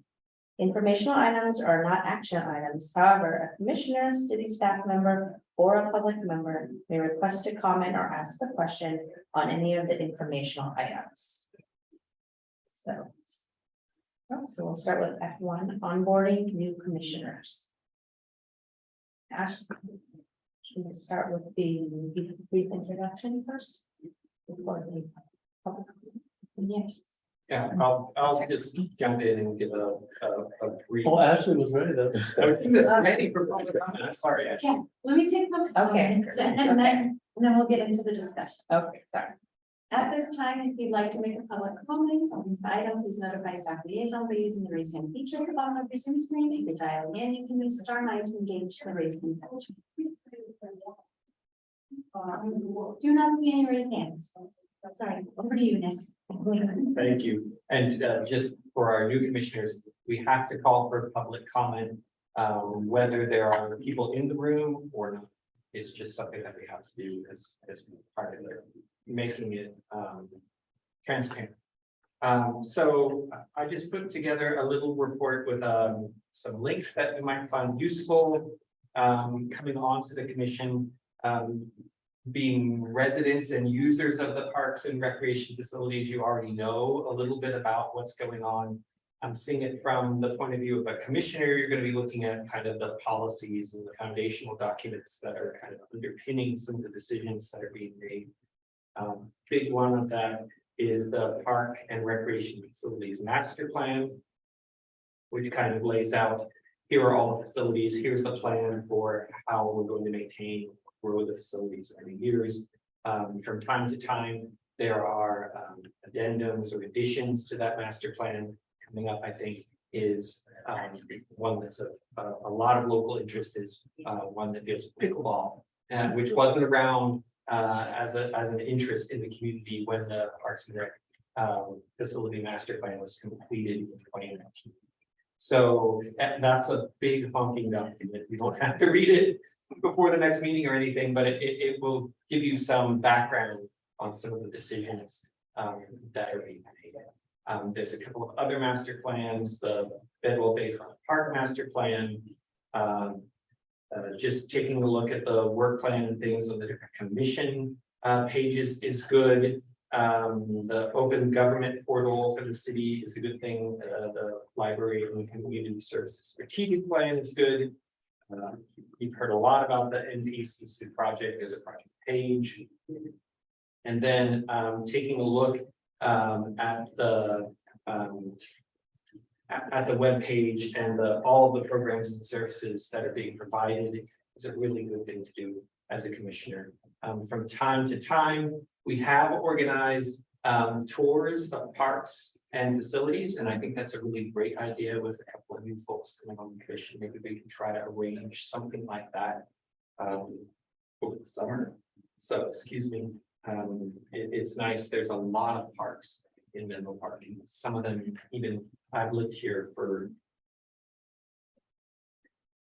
some years that I didn't know about it. So having some of our parks staff from Public Works kind of take us around and show us the back end of all the parks. It's really kind of cool. So that's all this is for. Also, sorry, I neglected to point out the childcare facilities. So the parks, the department also runs 3 childcare facilities. One here at Burgess Menlo Children's Center, the Belhaven Child Care Development Center in Belhaven on Ivy, and then the Belhaven Youth Center, which is now kind of in those portable stuff way back in the corner in Kelly Park, but which will be in stuff there. Any questions, comments? Happy to entertain. Happy to stop calling too. Moving on to F2, Parks and Rec tentative agenda calendar. Actually, do we have any public comment on this item? At this time, if you'd like to make a public comment, please notify staff liaison by using the raise hand feature at the bottom of the screen. If you dial in, you can use the *9 function to engage the raise hand feature.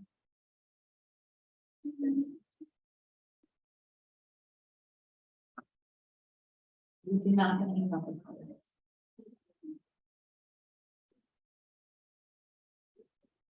So I'll check it on this one. This is an informational item, not necessarily any discussion needed, although any questions, comments, suggestions are welcomed. Here's kind of a tentative calendar for major topics in the months ahead, as you can kind of see. There might be others, I'm sure there will be, that come up over the course of the year. The PRFMP, that's an acronym for the Parks and Recreation Facilities Master Plan. I think Nick was talking about, just to make clear what that means. You can see earlier the naming process for the new facility was mentioned, so we've kind of got that tentatively calendared in September and October. And any of these dates can change, just kind of depending on what's going on. Maybe the best focus right now is for next month. So getting started on a work plan update next month. Typically it's in June of each year that we want to get that going. We already talked about the MPCB programming. We'll talk about the department budget and get the work started on that master plan addendum. Plus anything else that comes our way.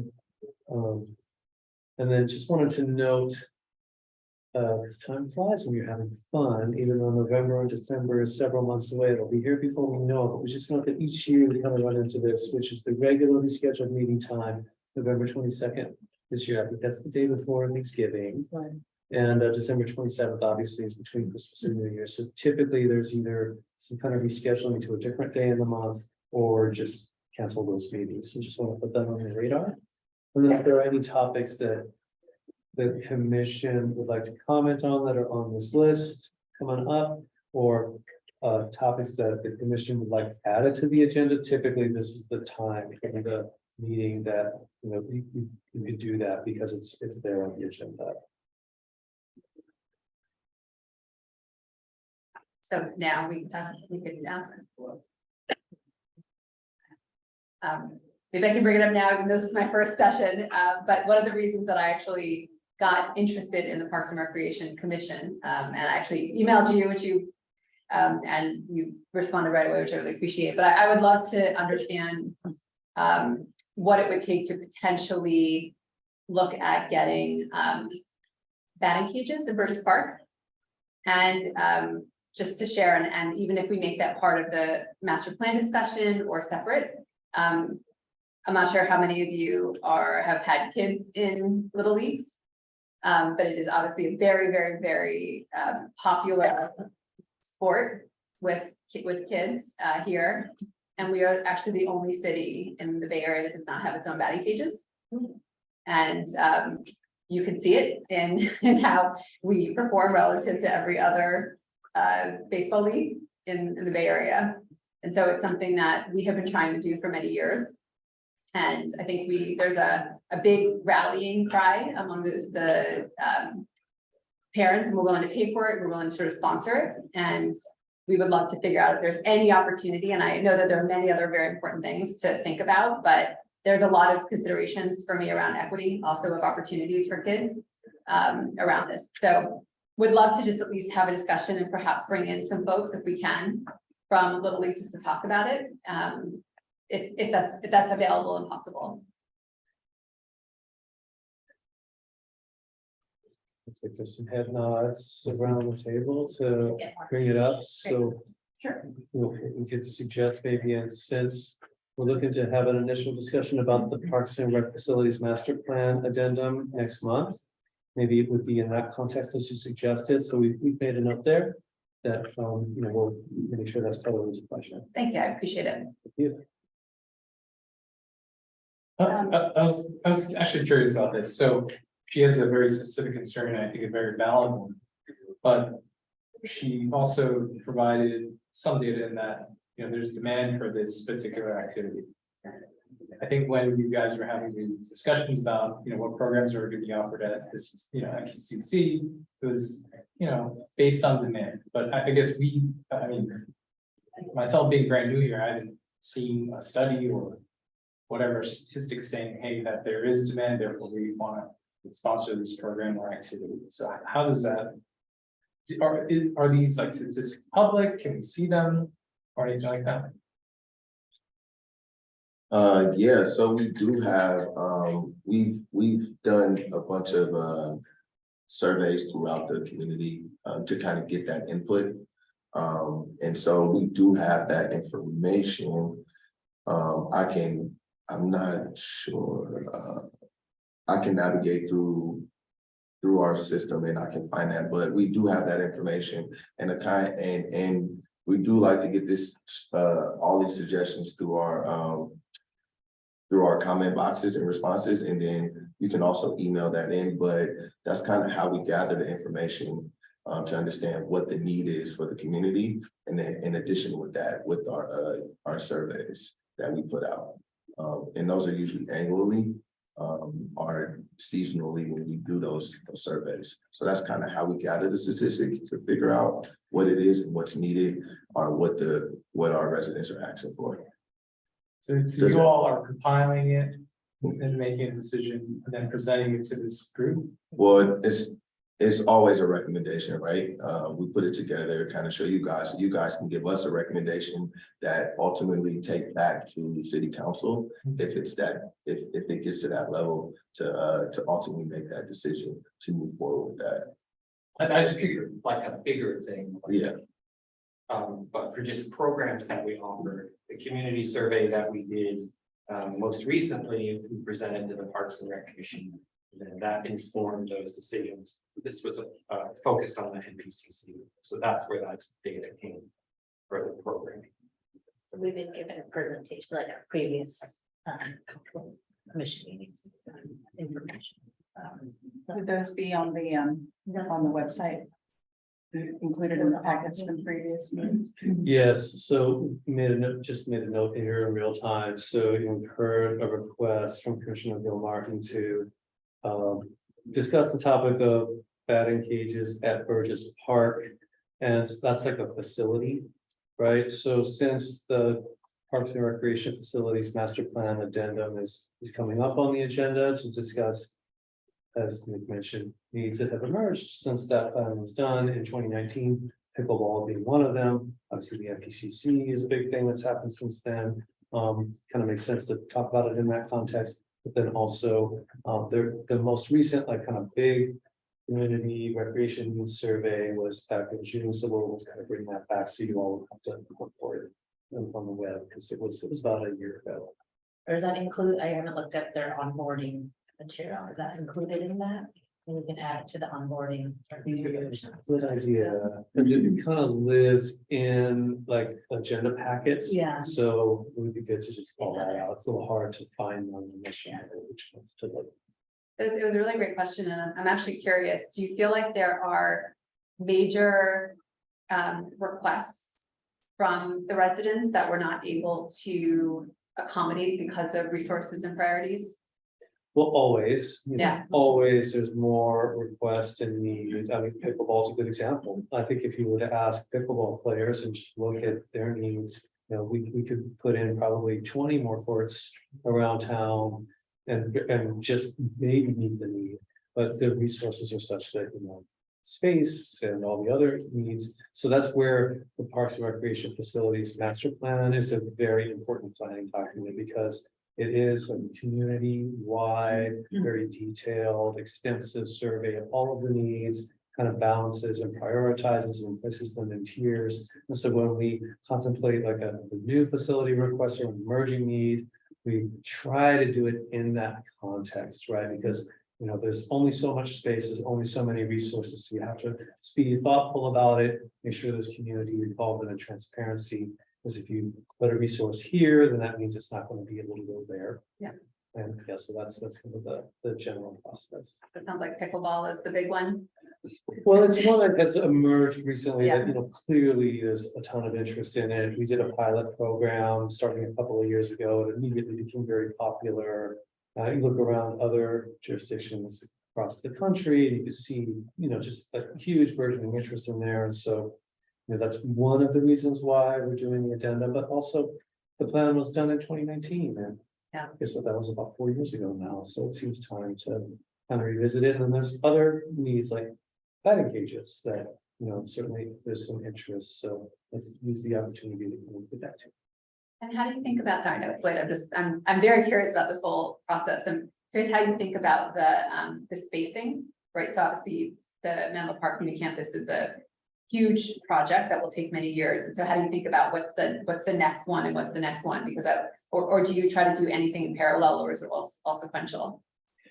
Great question. So there's a few factors there. So one is the master plan itself does have kind of like a tier system showing like which of the facility, like renovations or new ones, kind of rose to the top tier as far as it's a critical replacement, it's critically needed. So for example, replacing the Oneida Harris Community Center was a top tier item.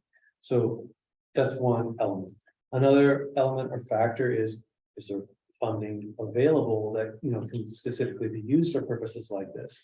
In the case of the community center, that appeared in the form of Facebook making an offer to pay for it. There's other sources of funding like recreation in lieu fees that developers pay. New developments are required to, you know, accommodate parklands for the additional residents that would come in. And sometimes they're required to build the parkland in the project, or they can just pay a fee to the city, recreation in lieu, and then we can use those fees to make recreation facilities. And so those are two of the major factors. And then the third factor, I guess, would be just staff capacity to actually manage the projects. And that's in the context of transportation projects around the city, development projects around the city, other infrastructure projects, plus parks and recreation. We have all these facilities to maintain and, you know, those major renovation and upkeep projects, so some of the sequencing kind of lands are like, when can we actually get it done? Thank you. And thank you. As you can see, we love to talk all about our processes. That's really interesting. I wanted to add, I know in the former meeting, we had a presentation with about the new project at the Bellhaven Elementary School. Is that something that we need to circle back on? Because I know at that meeting, I want to say it was maybe February. There was mention about getting public or community input about the 3 different possible plans. I don't know, is that something we're gonna need to revisit or? Is that more? Yes. That was more of an informational request, or are we part of that? Yep. Continuing that conversation with them. Yes, thank you, Chairman Miyaji. Actually had a conversation with the Chief Business Officer at Ravenswood City School District. Was it yesterday? That they would like to come back in June. Didn't make it on this agenda packet was published on last Thursday. So I made a note here.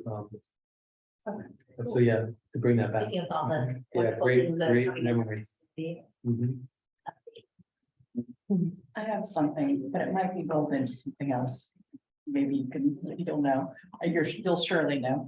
Last year in Latter Half, there was a presentation on some of the projects that were resulting from a measure, and the number escapes me, but it earmarked, yes, it earmarked several $1 million in the budget for Parks and Recreation. Mhm.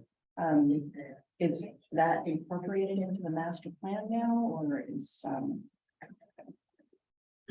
Yeah, Measure T was one of the big sources of funding for projects in the Parks and Recreation Facilities Master Plan.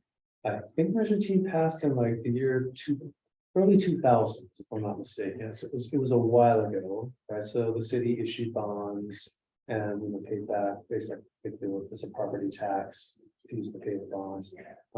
The city actually, with the NPCC project, the city council authorized kind of the last remaining tranche of that funding. I think it was last year, so it's pretty much Measure T wrapped up. So we could do a report out on the projects, but there were several other projects in the Parks and Recreation Facilities Master Plan that did use Measure T funds.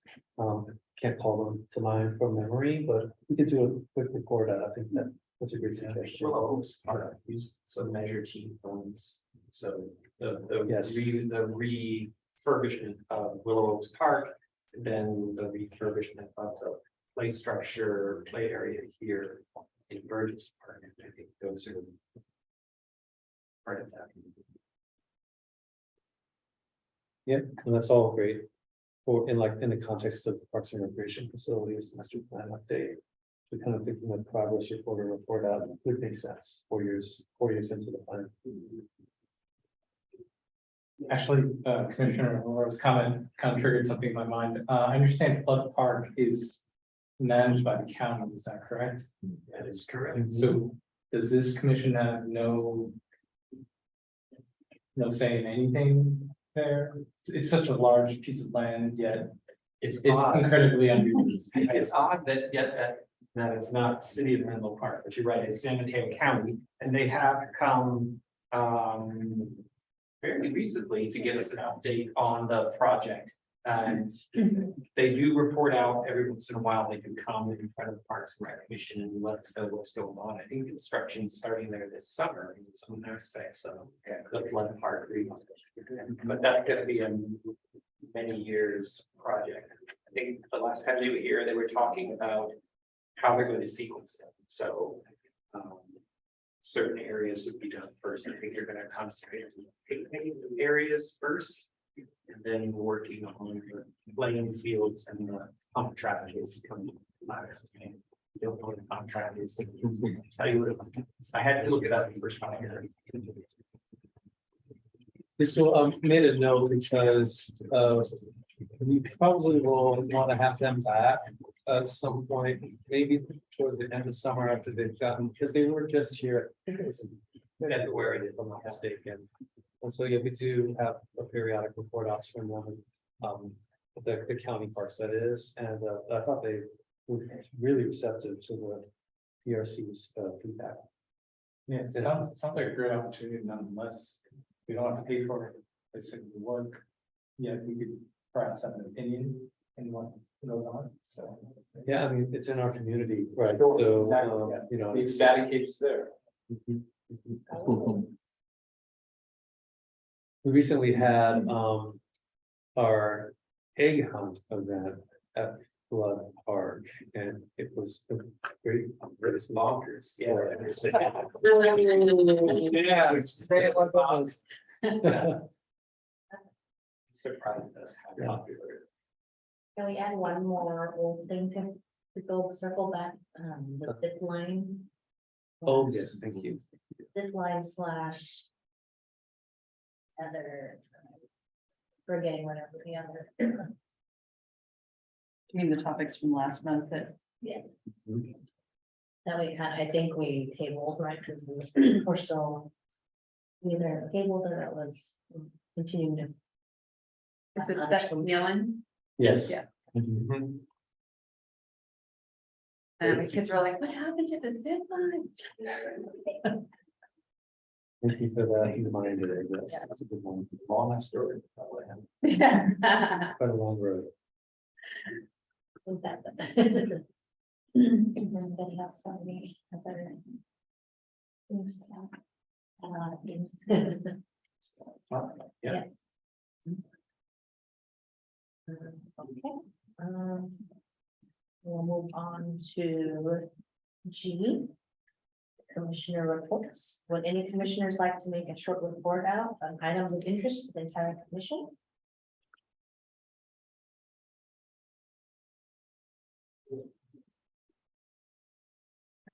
This is a quick question. I don't know which commission or if that's even part of it. I know being a teacher in this community and also being an active parent in the community, seeing lots of wonderful monthly programs, like contests, for example, art contests or things like that. Is that something that is created, I know, within the city? Is that something that would ever be a topic within a commission meeting, or is that just something that's more, is that considered a programming thing within Parks and Rec at all? Or, I'm just curious where, those ideas, they're all great ideas, like, I know it comes from certain departments, I don't know if that's related to our commission work, maybe. Just- Do you have a specific? No, I just really enjoy just, we actively at Beechwood have our students participate, so just curious. What committee or what area in the city creates these opportunities, and if that's something. That would be part of our commission to talk about or not, just curious. As it relates to like youth created art, one possible group to look to would be the Youth Advisory Committee. I don't know if Rondell, you want to add to that, but that is a subcommittee of this commission. No, that was what I was gonna bring up. If anything, when it relates to the youth, we can definitely advise or pick the brains of our YAC committee. That meets, Tomorrow, they meet tomorrow, yeah, it's the last one for this cohort this year. tomorrow. I don't need like ideas, I like having these opportunities, so just curious who in the city is like creating and meeting one, but eventually. Yeah, a couple of the ones that popped to mind were sponsored by the Library Foundation, so they just had their youth poetry voices event last night, the city council, which was really nice. And they did run a youth poster contest in the past, but I mean, those kinds of ideas bubble up from lots of different places. Commissions, committees, foundations, other partner organizations, but yeah, it's appropriate to bring that up here if that's something you're interested in talking about. The idea is just, I just really enjoy having those resources in our city. Anybody have any? Announcements or reports? This time, I will. Adjourn our meeting at 8:44 p.m. Thank you. Thanks, everybody. Thank you. Thank Thank you. Thanks for keeping up with all my questions. I didn't realize we're not at that.